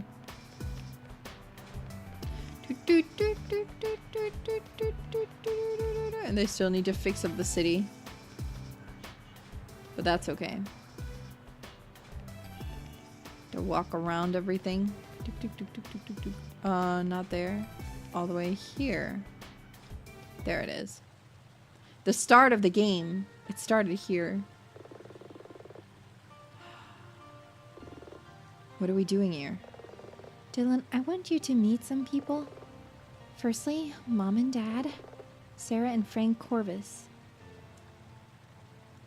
Okay, because bird, yes. Oh, but... Let me finish.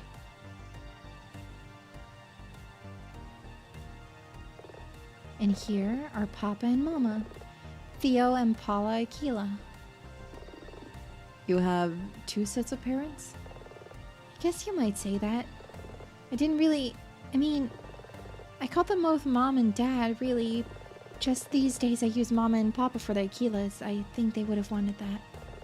The Aquilas were my biological parents. But after they died, I was raised by Sarah and Frank Corvus. I'm sure it's hard for you to tell me this, but it doesn't explain how you beat Malfara. It's like Malfara said. I was 6 years old when it happened. Papa was a scientist and engineer, and Mama was an accountant. They both worked for a big local business R&D division in weapons research. One day, I had come to work with Mama. I don't really remember why. Papa had to go out to the car in the parking lot. Mama needed to tell him something, so we walked out to the lobby. She left me with a lady who worked at the office. Stay with her, okay? I'll be right back. I ran over to Papa's car. I was only a kid, and though I didn't realize it at the time, I felt something was wrong. Don't go! Maybe it was how she spoke or the look on her face. I'm not sure. I wriggled out of the lady's grip on my hand, and I remember looking up at her face before running after Mama towards the car. In that moment, my life changed forever. Dang, okay. Wow. That's not good. A car bomb. Uh-huh. People thought it was an accident at first, but a later investigation found the remnants of a device. They were assassinated. I was standing far enough away that I missed the worst of it, but... Ah, that's how she lost her eye. I was hit in the face by pieces of shrapnel, leaving scars, as well as cutting a chunk out of my right ear. That was the last moment I recall seeing anything with my right eye. My memory after that fragments a bit. I half remember the operation they carried out to keep me alive. The next thing I knew, I woke up and leapt out of bed like a bullet from a gun. In an unfamiliar hospital ward at 3 a.m., blind in one eye. I cried and wailed and fought so much to try and escape.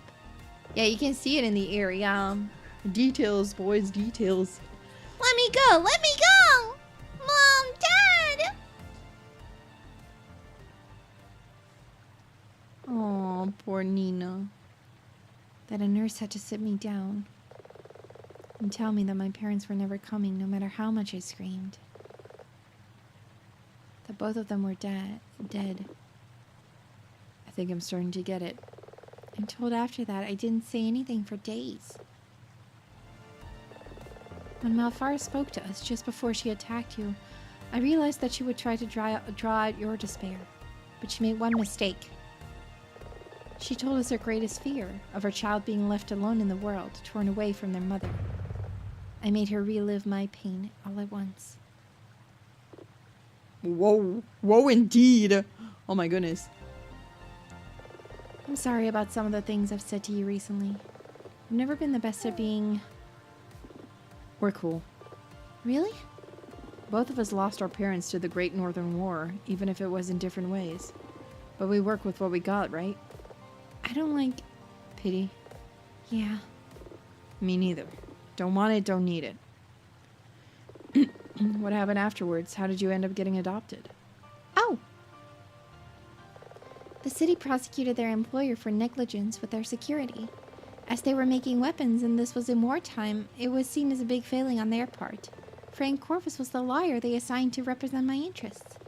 A large cash settlement was reached out of court, and when it was all over, Frank and Sarah had no kids, so they legally adopted me. That cash settlement paid for my upbringing and college tuition before it ran out. I was so young, it wasn't long before I considered Frank and Sarah as like my actual parents. You said once you felt I'd been born to be a lawyer. Do you remember? On the roster of Spire, I remember. Frank Corvus was there for me when everyone in the world was a stranger. I felt that as an attorney, I could be that for other people when they most needed it. So you see, I wasn't born to be an attorney, but these things made me into one. Sounds like Frank was a pretty stand-up guy. He was. Theo Aquila was my father, but Frank was my dad. Rest in peace, Frank. Tito. I almost forgot. There's one last thing. Huh? What? This is the weird part. Up on the roster of Spire, we saw a woman who met with Trey Gearson. Yeah, I remember. You froze up. That woman was the one trying to hold my hand just before the explosion that killed my parents. Whomst? Are you sure? It's been decades. Her face was the last I ever saw with both eyes, I'm absolutely certain. But who was it then? Still, what's so weird about that? It's been, what, 20 years? She probably got another job. That's the strange part. It's been 20 years. But she looks identical. She was standing pretty far away, Nina. I'm telling you, it's not like that. Her face is burned into my memory like a photograph. And even after 20 years, she looks exactly the same.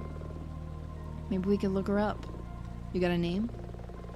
No, she was a random coworker from my parents' workplace. Maybe they have a log or something? I think it's nearly time for dinner. Huh? I believe you about this woman, but we're not gonna solve that mystery here. There's always tomorrow. You're right. Let's head back to the office. Bye, Mama, Papa, Mom, Dad. Bye. Man, that is sad. That is a little bit sad. Man. It was kind of sad. Orphaned twice, huh? Dang. Hi, Hazel! Welcome, welcome! Welcome, welcome. Yeah, it's the end of the case. We won the case and now we're getting backstory stuff. You okay? I'm just kind of relieved to be home. What's all this stuff? Oh, that? Let's talk about that tomorrow. In that case, I'm gonna see what's on TV. Yeah, you missed Magical Girl Tawny. That's true. The judge was Magical Girl. It was great.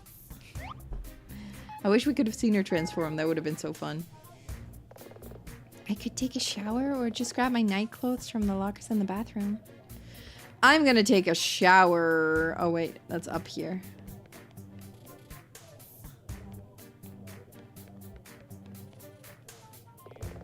What is he watching? No idea, but I'm gonna take a shower. Oh wait, I forgot if you take a shower you get to see your ass. Oh, I forgot. I forgot about the ass. She sings in the shower though, just like me. Just like me. I do that.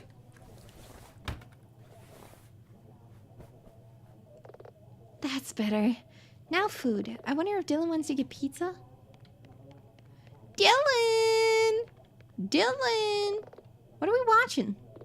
Just some anime show about giant robots. Gundam! Huh? Do you want to get pizza? That reminds me, I need to check if we've been paid. Let me go check the mail. And he never returned. Oh, he's back. Junk mail. Junk mail. You've won a subscription to... Junk mail. From the desk of Lucas. Ah, here we go. We've been paid! Great! I'll grab the phone. What do you want? The stuffed crust or... Hang on, there's a second envelope inside this one. Consultation for redevelopment plan. Nina, did you know about this? Uh-oh. Sounds like they want to demolish this whole block. Oh, that. They put a notice about that downstairs. Apparently it's just a preliminary... They're already applying for the zoning permits. Is it really that far along? It says there's a big community meeting happening in a week. I need to RSVP to say we'll attend.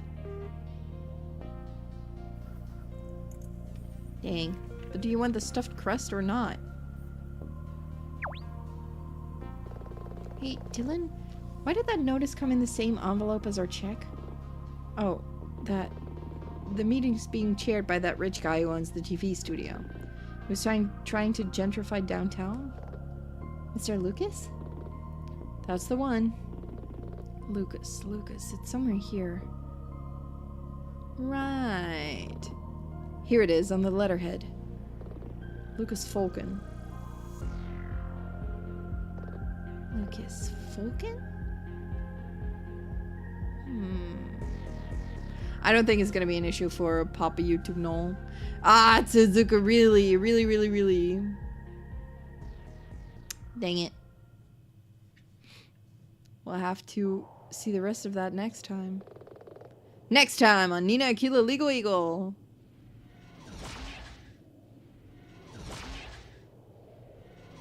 It's gonna be a robot case. Oh, yes, it is. It is gonna be a robot case, isn't it? Sword 12 moving to Sector 6. No sign of hostiles, over. Understood. Sword 12, continue sweep. Roger that.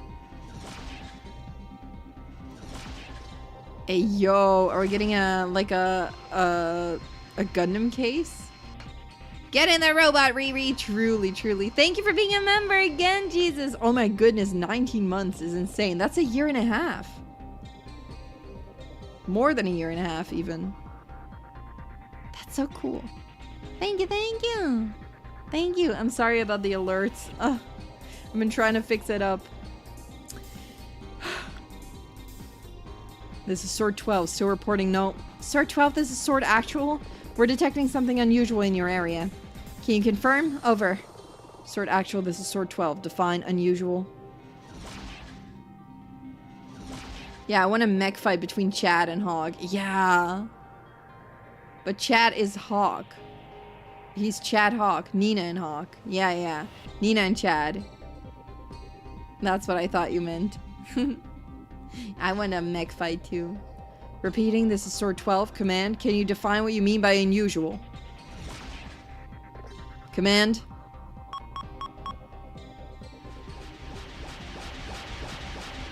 What the?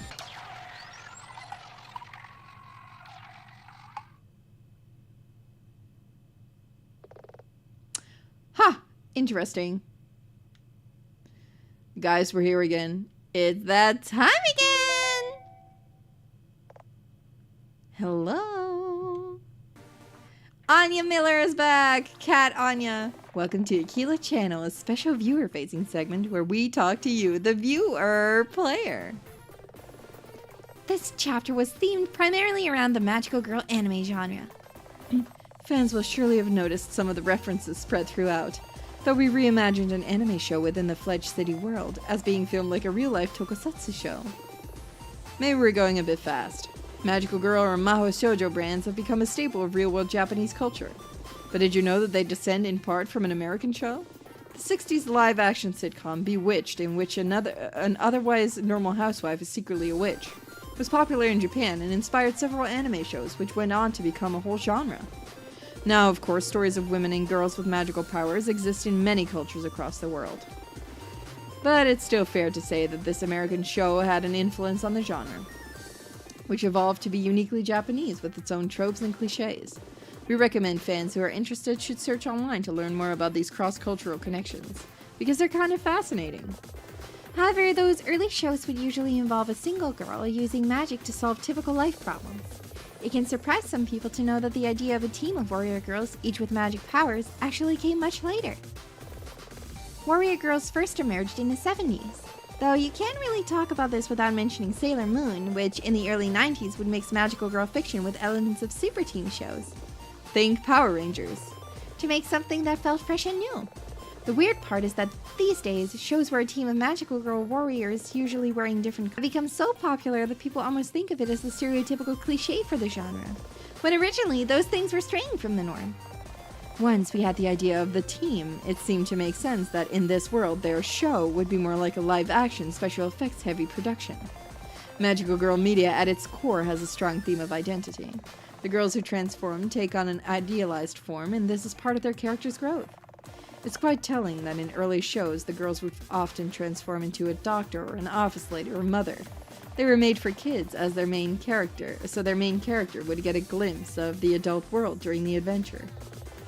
This idea of playing with identity seemed fun.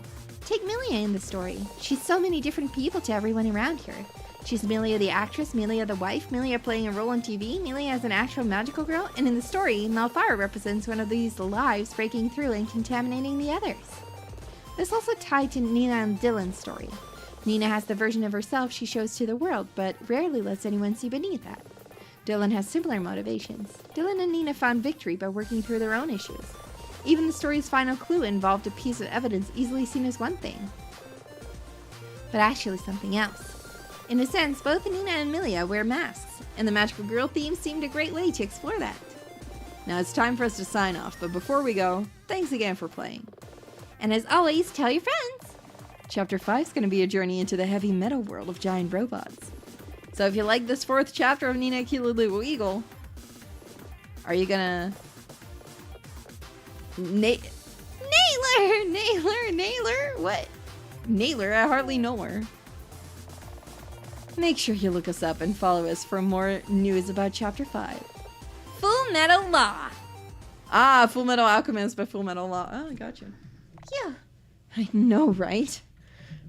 Glad I'm done wearing that bikini armor. You? What about me?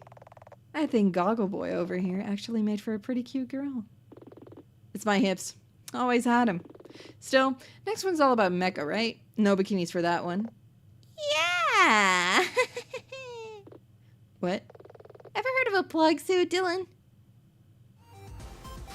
Ruh-roh! That was fun. Yeah, he liked his transformation. What is he talking about? He's just shitting.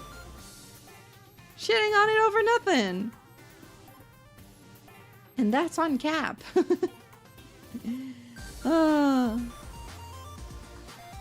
Alright, so next time we will get plug suits. I like plug suits a lot.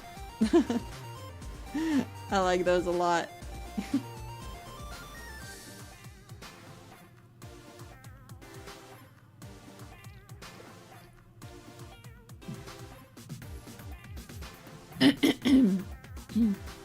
I almost choked on my drink, so that was great.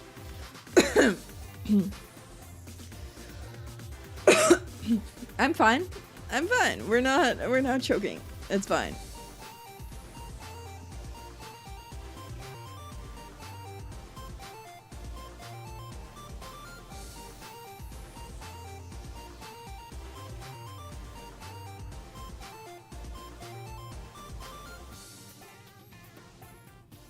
I like the music for this a lot.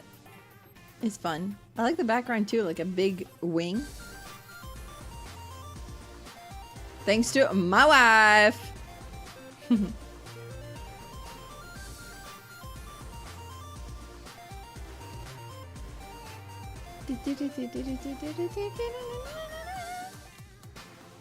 Bum bum bum bum bum bum bum bum bum bum bum bum. Bum bum bum bum bum bum bum bum bum bum bum. Legal Eagle Chapter 5 Full Metal Law. Let's go. There's gonna be more.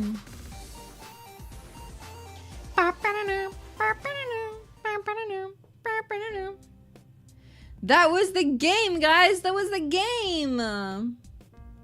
That was this game. This Nina Aquila one. Oh my goodness.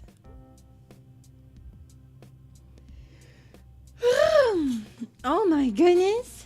This is a chapter release kind of game. Yeah, I didn't realize that at first. Like, the first Nina Aquila game has 3 chapters. But then after that, they were like, there will be a next chapter. And then they turned the next chapter into a full game. But, you know. Is the father trying to force the kid into piloting the robot? Sure. Sure. Could be. Who knows? It will be a fun time, I think. It will be a fun time. Let's go to my chatting screen. Bum, bum, bum, bum. That was a fun time. I had a fun time with it. Did you guys like this one? You guys like this chapter? It was a lot more, I feel like a lot more elaborate than the previous ones. Nina, always a good time. Yay. It's fun that they talk about the inspirations and stuff, right? I liked it a lot. I liked it a lot. It was fun. It was fun. Predictable too. Maybe a little bit, yeah. It's a little bit predictable, but maybe that's just because we've played so many mystery games, we are too good at them now. We've become too good at mystery games. You love the transition? Me too. I'm still so happy with it.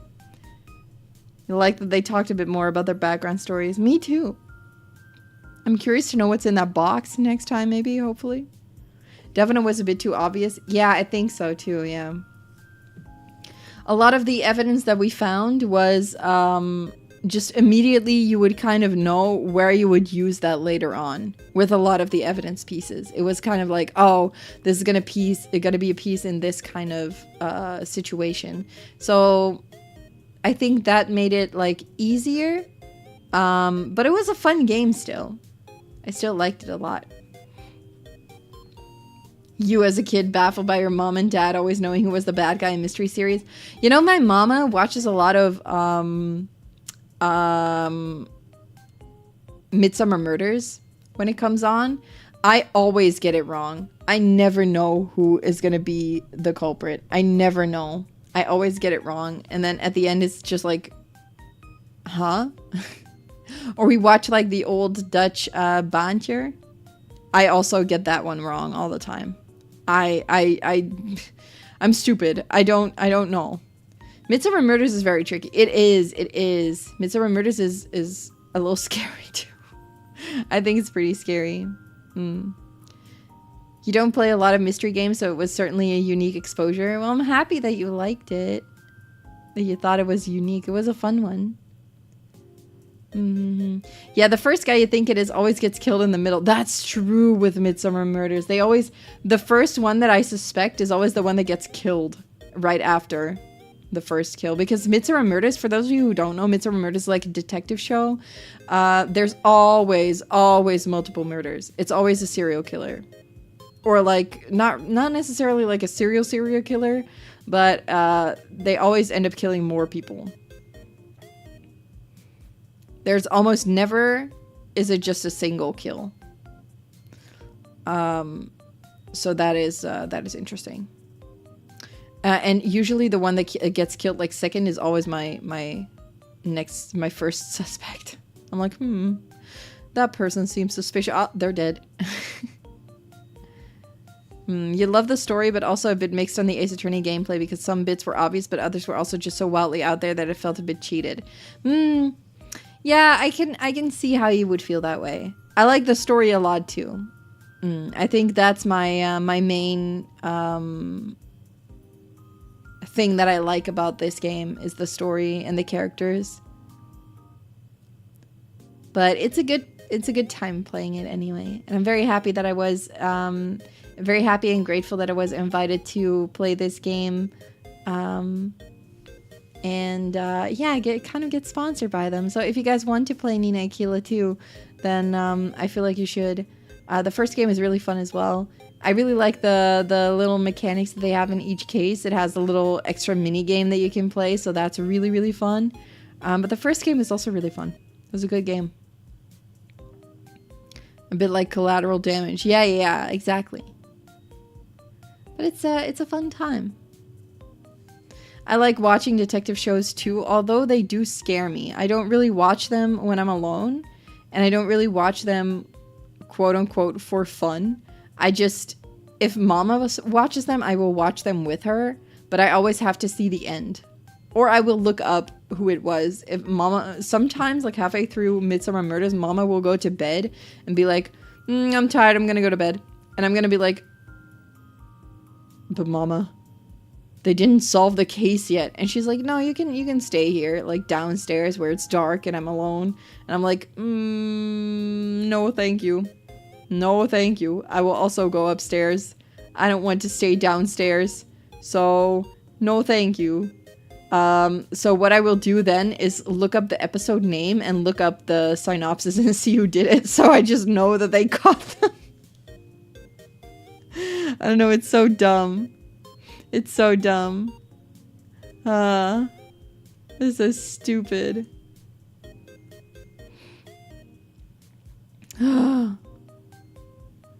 Not my mom trying to make me a sacrifice. Yeah, just leaving me alone.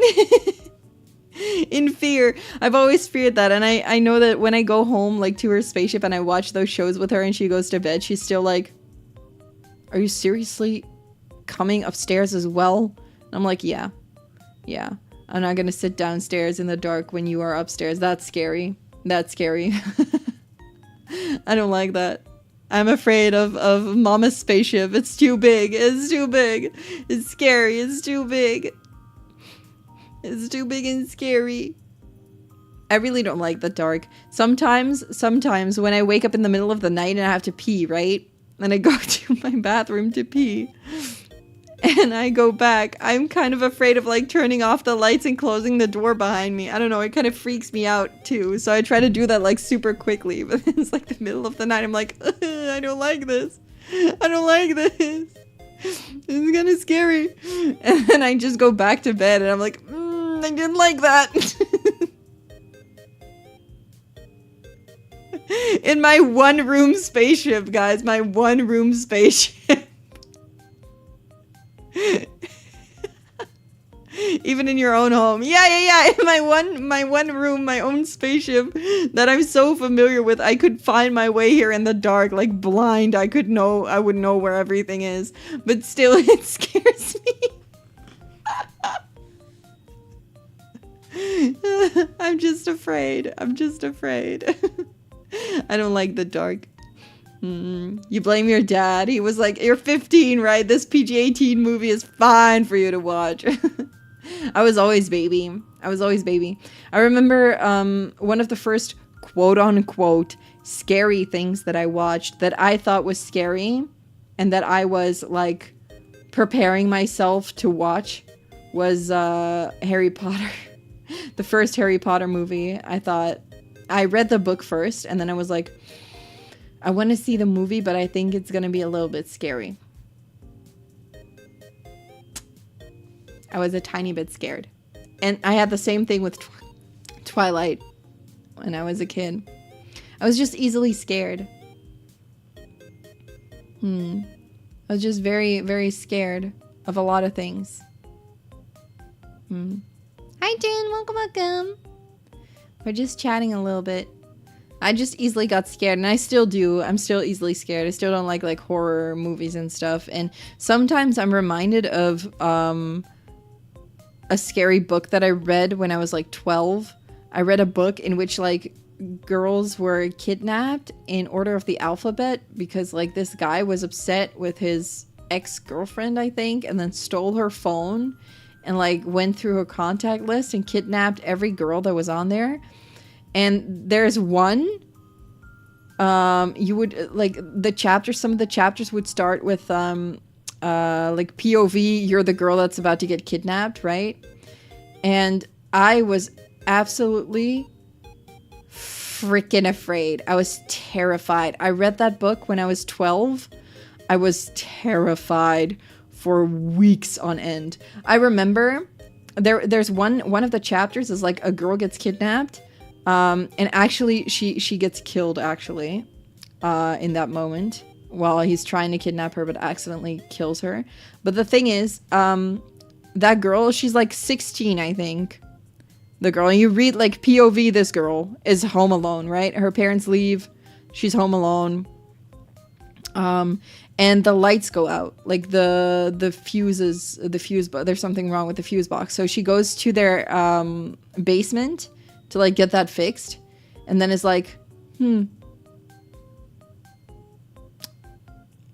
she's about to go to the basement, and then her parents come back because they forgot something, and she's like, oh, it's fine, oh.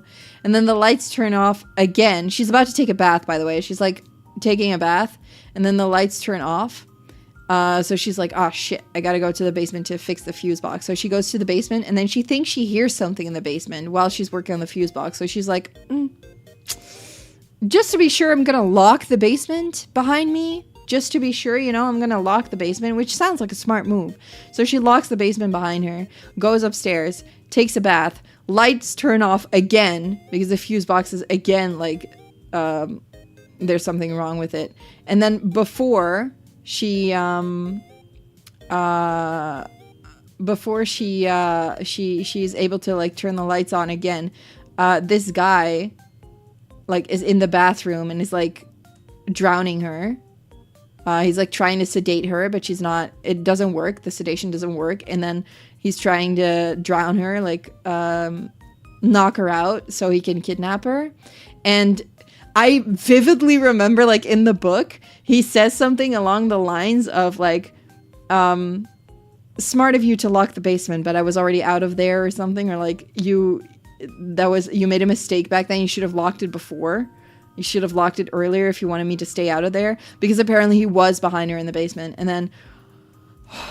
I freaking hate it. I freaking hate it. And there's one of those. And then the first girl that gets kidnapped when she goes to, like, put her bike away into their shed, like, in the backyard. And that's what I always did. So I was terrified of putting my bike in the shed, like, at nighttime. So every time I got home and I wouldn't have put my bike away immediately, and my mom, like, at night would be like, Riri, you gotta ride your bike to the back of the house and at the back of the spaceship and put it in the shed. You gotta put your bike in the shed. I would be like, I don't like that. I really don't like that. I was afraid. I was afraid of that for ages. And then even when I was much older, I would, if it was winter and it was still dark in the morning when I had to ride my bike all the way to school, I would, we had this, like, backyard, and then there was this kind of alley that you kind of had to, like, walk out of, right, to get to the main road. So I would ask my mom, I would be like, Mom, please watch until I'm out of this alley. I hate it here. I hate it here. So I would, like, ride my bike out of the alley and hope for my mom to still keep watching whether I was not being kidnapped while in that alley or, like, killed. I was very afraid. And I remember after reading that book, I was 12 at the time, and I was like, to my parents, I was terrified. I was like, you're never gonna leave me home alone when I'm, like, ever, right? And they were like, no, of course we wouldn't leave you home alone. And I was like, not even when I'm 16. Don't leave me home alone when I'm 16. Not even when I'm 18. Just never leave me home alone. I was so afraid of that freaking book. And I remember, like, eventually, obviously, like, you're left alone, like, at home when you're old enough, right? And I remember we were at my my stepmother's house, and I was there with my, like, step siblings too, but we were home alone. Like, it was just us kids there, and then the freaking lights turned off because the fuse box stopped working. Oh my god, it was terrible. It was terrible. It was absolutely terrible. God. It's so I still think about that book so many times. I think about the book all the freaking time. And one of the girls, like, got shot in the knee while walking home in the snow. So every time it was, like, winter and there was snow and I was walking back home from school, I was freaking terrified. So that book, like, really traumatized me, man. So I was scared of everything. I was scared of everything. But when I was 12, it was trying to be cool and, like, act like I wasn't afraid. So I was just like, yeah, it was fine. The book was fine. It was fine. It was cool. Don't worry about it. But it terrified me. It freaking terrified me. And I've never read anything by that same writer ever again. Never. Never, ever. I think even if I read it now, I would be kind of scared. I feel like even now, it would terrify me. I don't know. I don't like reading those things. You never forget a drunk neighbor getting off of the wrong floor and tried to open your door in the middle of the night? Terrifying. Terrifying. Freaking terrifying. Couldn't be me. I would cry. I remember this one time. I told you guys, right? I told you guys the story about when I lived in the same spaceship as Mitsuki, right? And I was playing Ace Attorney at night and I thought I was alone. I thought I was home alone, and then I heard something in the hallway and I was like, I'm gonna die here tonight. And I was just like, you know what? I'm gonna lock my door. And I just locked my door, and then the next morning it turned out that Mitsuki was home and she was like, I heard you lock your door. What was that all about? Like, I just thought, like, she went into the bathroom. I didn't know that was what she was going to be doing. But she was home, and I heard her in the hallway. I didn't know it was Mitsuki, so I just locked the door. I was like, if I die, I die, I guess. And I just tried to, like, continue playing Ace Attorney. It was the last part of the third game, too. So it's, like, a scary part where I, like, summon a ghost and everything. So I just sat there. I was like, you know, if I die, at least I die doing something I love. We're just playing Ace Attorney. And then the next morning, Mitsuki told me, was like, you locked your door at night, so I thought, oh, apparently Riri just wants to be left alone. I was like, no, I was terrified. I thought there was someone there, but I didn't know you were there. I thought I was home alone, and I just heard something. I was like, I must have misheard, but you know what? I'm gonna lock my door anyway, so I locked the door. And Mitsuki just thought, oh man. Poor Mitsuki, I just sat there, I was like, oh, I'm gonna die. But it was fine. I lived. Mitsuki's attempt didn't work that time. Yeah, no. Mission failed. We'll get him next time. How did I even sleep thinking that though? I didn't really think it after that. I was just like, probably nothing, but just to feel safer, I'm gonna lock the door. But I don't know. I just slept afterwards. I don't know. But sometimes I still get scared. I get scared easily, especially in the dark, and especially if I play scary games too. Am I braver now? No. That instance with Mitsuki happened like 3 years ago. The answer is no. I'm still terrified. I gamed through the night. I might have actually gamed through the night and then gone to bed when it was like becoming light outside again. I'm still afraid of the dark. I've always been afraid of the dark, and I still am. I'm still a big coward. Yeah, I am. I just get scared easily, okay? I really don't like the dark. And I will tell people, you guys can't tell anyone this, okay? You guys, this is our little secret, okay? Okay, chat?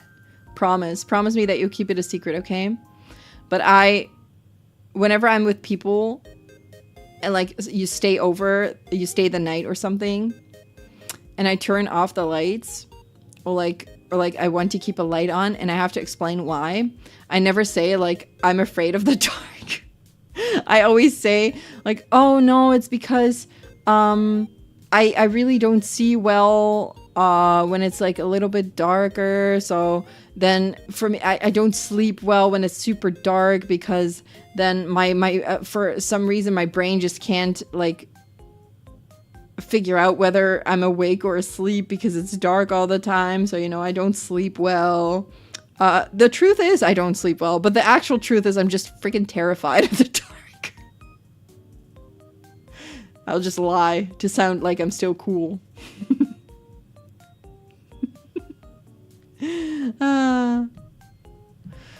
But yeah, I just get scared easily. I get scared easily, especially in the dark. I just don't like the dark. So that's also why I don't really watch mystery shows like that when I'm by myself. I have this like nice and cute TV corner basically with like a comfy chair and everything, but the back of the chair is turned towards my door. So I always sit sideways. I remember like, I think it was like a year or a year and a half ago or something like that. I was reading a book and it didn't really do it for me until like towards the end. And I remember, I think I was sending out like voice memos to friends. I was like, I gotta finish this book now. I want to freaking sleep, but I gotta finish this book now because I'm terrified and someone has been murdered, and now I have to finish the book because I'm too scared to not finish it now. Oh, so stupid. It's so dumb. It's like, it doesn't help me knowing that things are like not real, like stories in books, like fiction and movies and stuff like that, that it's not real. It doesn't help me. And at the same time, I have no trouble listening to true crime. Huh? Me when I'm I don't understand why that doesn't scare me, but the book will traumatize me. True crime? No biggie. I'll watch true crime like in a bit and then go to sleep right after. No problem. No problem. And then a fictional story about a girl getting kidnapped while like the fuse box stops working at home haunts me for years. Haunts me for years. Oh my goodness. It's been a really long time since I read that book. So yeah. I don't know why that gets to me so much, but I'm just, yeah, I'm still easily afraid. mostly afraid of the water. The dark, like deep waters, the dark, a combination of the two, like the deep sea, I mean, not just water, just the deep sea, as you guys know. A combination of the two is the worst. The dark. Afraid of death. I've always been afraid of death. When I think about death too much, I think about it too long, I get like chills sent down my spine. I'm like, oh my god, I'm gonna die one day. It truly, truly terrifies me. So, you know, yeah. Yeah. I think real crime feels like not me or random. True. True. I feel like with true crime, it kind of... I don't know. Like, it doesn't feel like, oh, this would never happen to me. I don't know. I don't know why true crime doesn't get to me as much as, like, just scary books and stuff. Yeah, nighttime bedroom thoughts. Truly, truly. When it's, like, nighttime and I'm already kind of afraid, a little bit scared, not doing great. Yeah. I don't like it. But yeah, it's one of the reasons I don't play a lot of horror games and stuff. And I think I also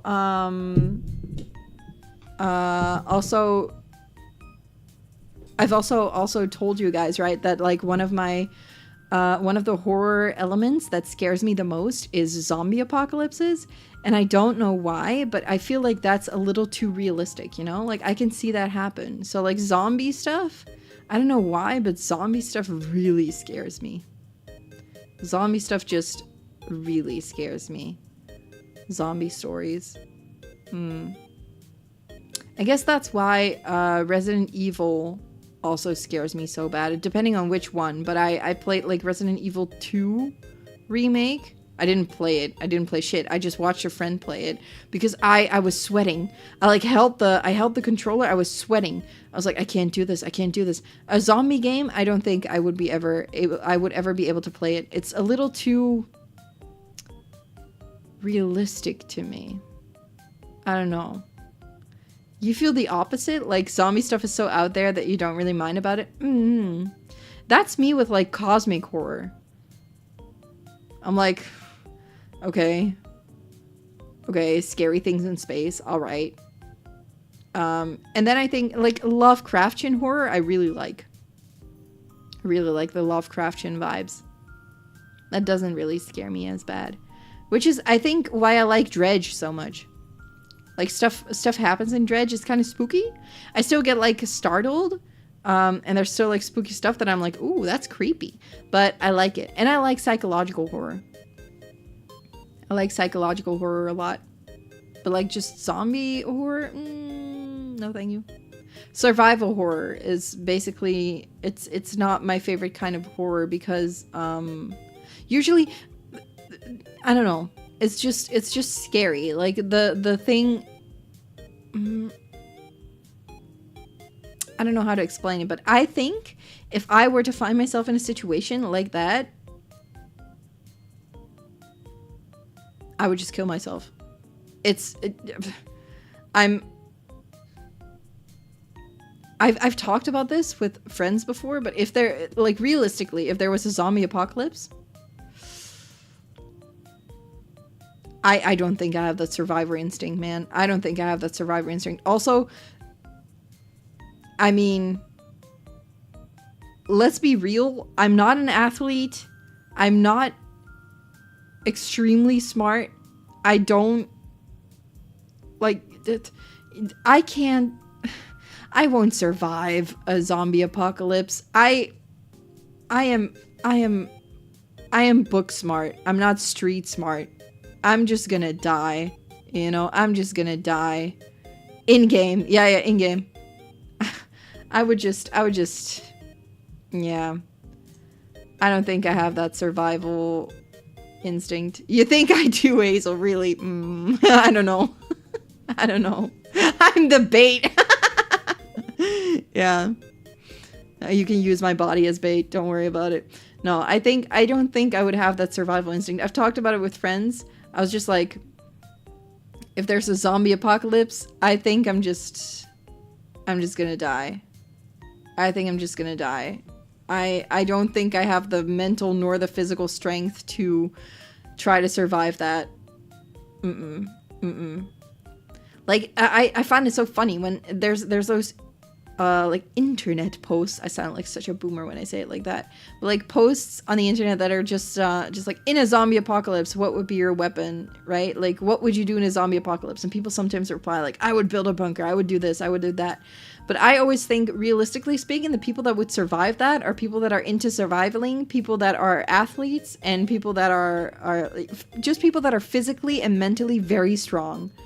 And let's be real, I am neither of those. So I am going to just die. Like, realistically, I would not make it. I don't think I would make it. My book smart mind is not gonna get through that. Nope, not at all. Or people that are lucky. True. Or people that are lucky. But couldn't be me. So if there was like anything akin to a zombie apocalypse, And I feel that way with like all the survival horror games. I don't know what it is, but survival horror, the thing that it just makes me think when I play survival horror, like Resident Evil, when I played Signalis, stuff like that, I play that game, and while playing it, all I can just think of is why, okay, in game, why are you not killing yourself? Why are you not killing yourself? Why would you do this? Well, I don't know. It's I just sit there. I see those main characters go through like Resident Evil, for example. You go through like all these different kind of like terrifying things, and all I can think is just kill yourself in game. Main character of this survival horror game. I'm like, no, I don't. I could never. What about improvisation skills from D&D? What if it was a role-playing game? What role am I playing? The victim? Yeah, what role am I playing? The first one to die, probably. No, I would not. Nope. I have no faith in myself in a survival scenario. Not at all. But you know, to each their own. I think that's why survival horror scares me so much. Because I just sit there, I'm like, I would have killed myself. It's just, I don't know. It feels so dumb. But oh well. Oh well. It's why it doesn't really do it for me. But then I like Lovecraftian horror. I like psychological horror. I think that's different. It's different. I like it more. Me playing Zomboid. I know that Alito is really into Zomboid, huh? Maybe I should give it a try. I don't know if it would be for me. I don't know. Maybe a game like that. I don't know. Maybe. Your anxiety would tell you the best outcome is to get taken out as quickly as possible and end your misery. Exactly! That's what I think too. Like, the first thing I think is just, why would I prolong this misery and just die at the end anyway? Because realistically, I'm probably gonna have like one hell of a time and then die anyway. So might as well die a week earlier and just not have to go through all of that. That is what I think with survival horror scenarios and zombie apocalypses. But I don't know. It's weird to think about. But oh well. That's the part of horror that scares me the most. Scenarios in which I'm like, I would realistically never, ever be able to survive this. Zomboid can be dumb fun. Maybe you'll get spooked a bit when you can see everything. But honestly, I think it's dumb fun trying to survive. It's kind of like a management game, right? Or it's, at least that's the vibes that I get from it, but I'm not sure. Is it? Is it like a management kind of game? Project Zomboid. It's kind of like a management game, right? Or is it not? Maybe get into Resident Evil. Yeah, but that scares me. Resident Evil is really scary to me. Resident Evil is just really, really, really scary.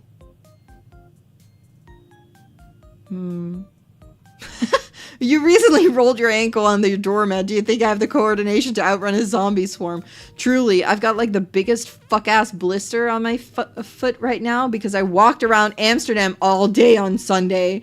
And now my foot hurts so much. And I'm like, I have a wedding on Friday. How am I gonna wear heels? Can I even wear heels? Probably not. Like, it hurts so much I can barely walk. It's so dumb. I can barely walk. I went to go grocery shopping today. Man, it hurt. It hurt like a bitch. I was just like, oh my god, what am I gonna do? What am I gonna do? What am I gonna do? What do I do? So I guess we'll see. Fuck ass blister is like ruining my dress up plans. So how would I ever outrun a zombie?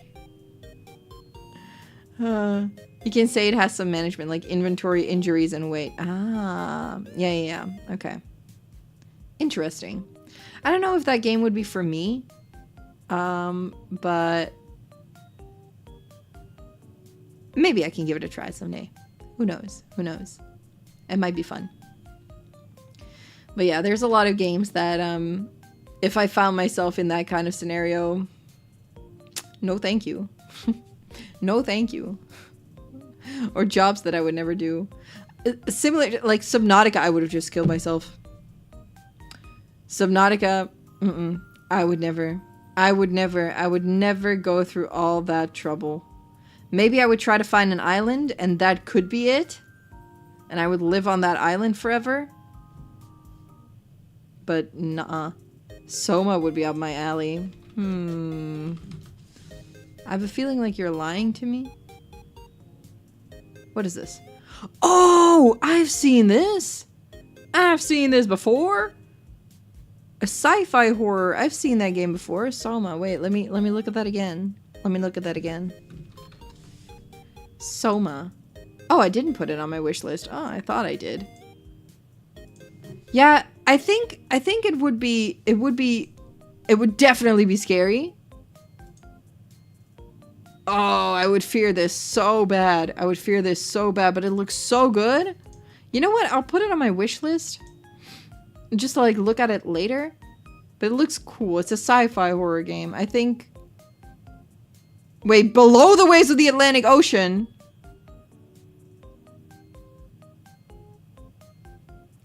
Okay.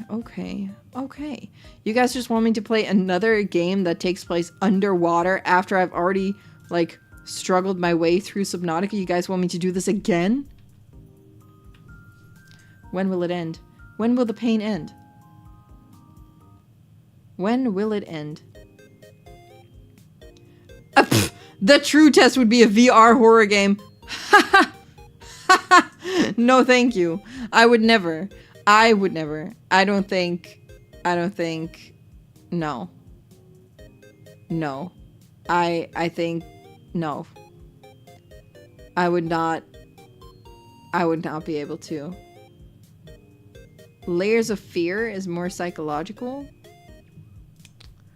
Let me look that up.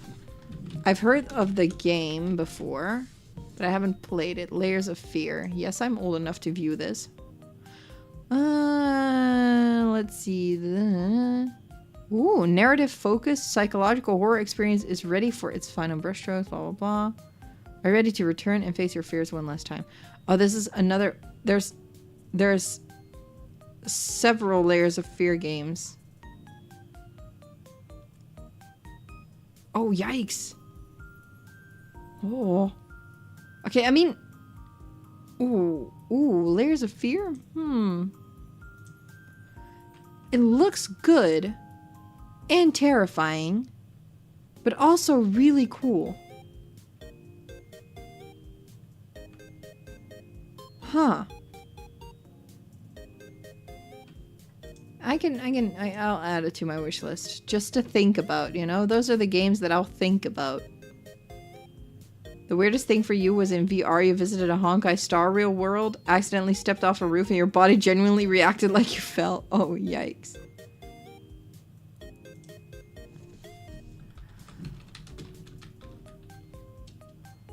Layers of Fear. There's a 2016 version too? Is that the...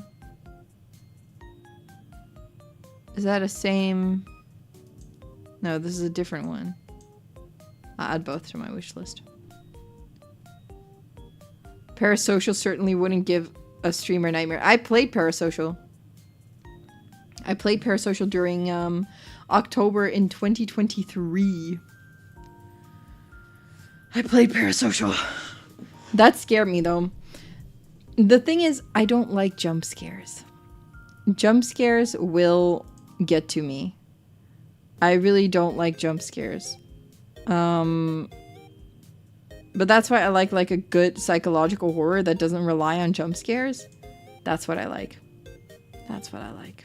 When a horror game doesn't rely on jump scares, but just like an eerie feeling, that's what I like.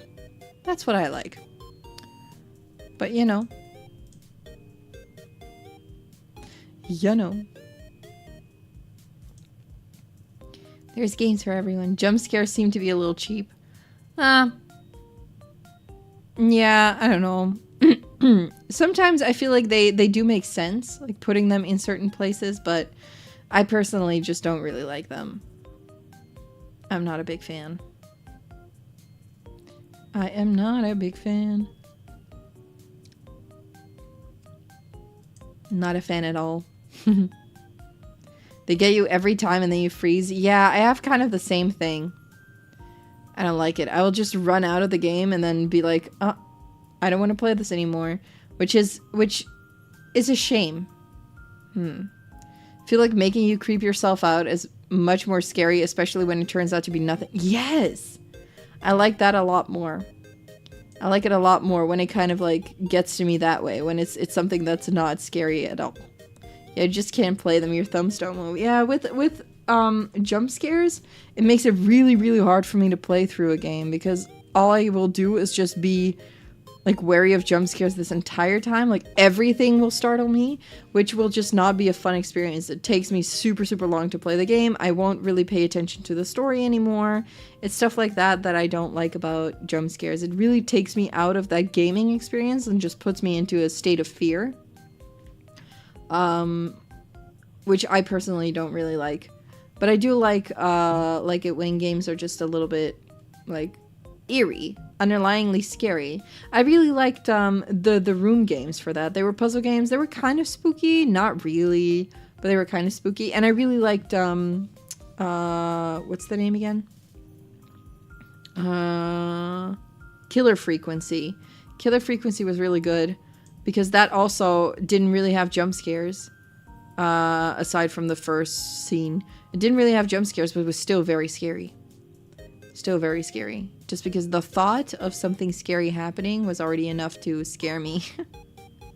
Really fun. I like that game. So yeah, it really depends on those things, I would say. But you know, it differs. It differs per game. It differs per person. You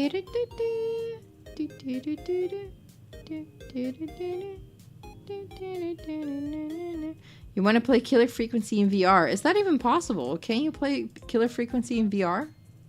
That's possible? Hey. That's possible? Oh, I didn't even know that was a thing. That's cool. That's cool. That would be a fun thing to do, and also terrifying. I don't think I would want to do that, but you do you. You know? You do you. All right. I think I'm gonna head out. On that note, I'm gonna head out, and I'm gonna end the stream.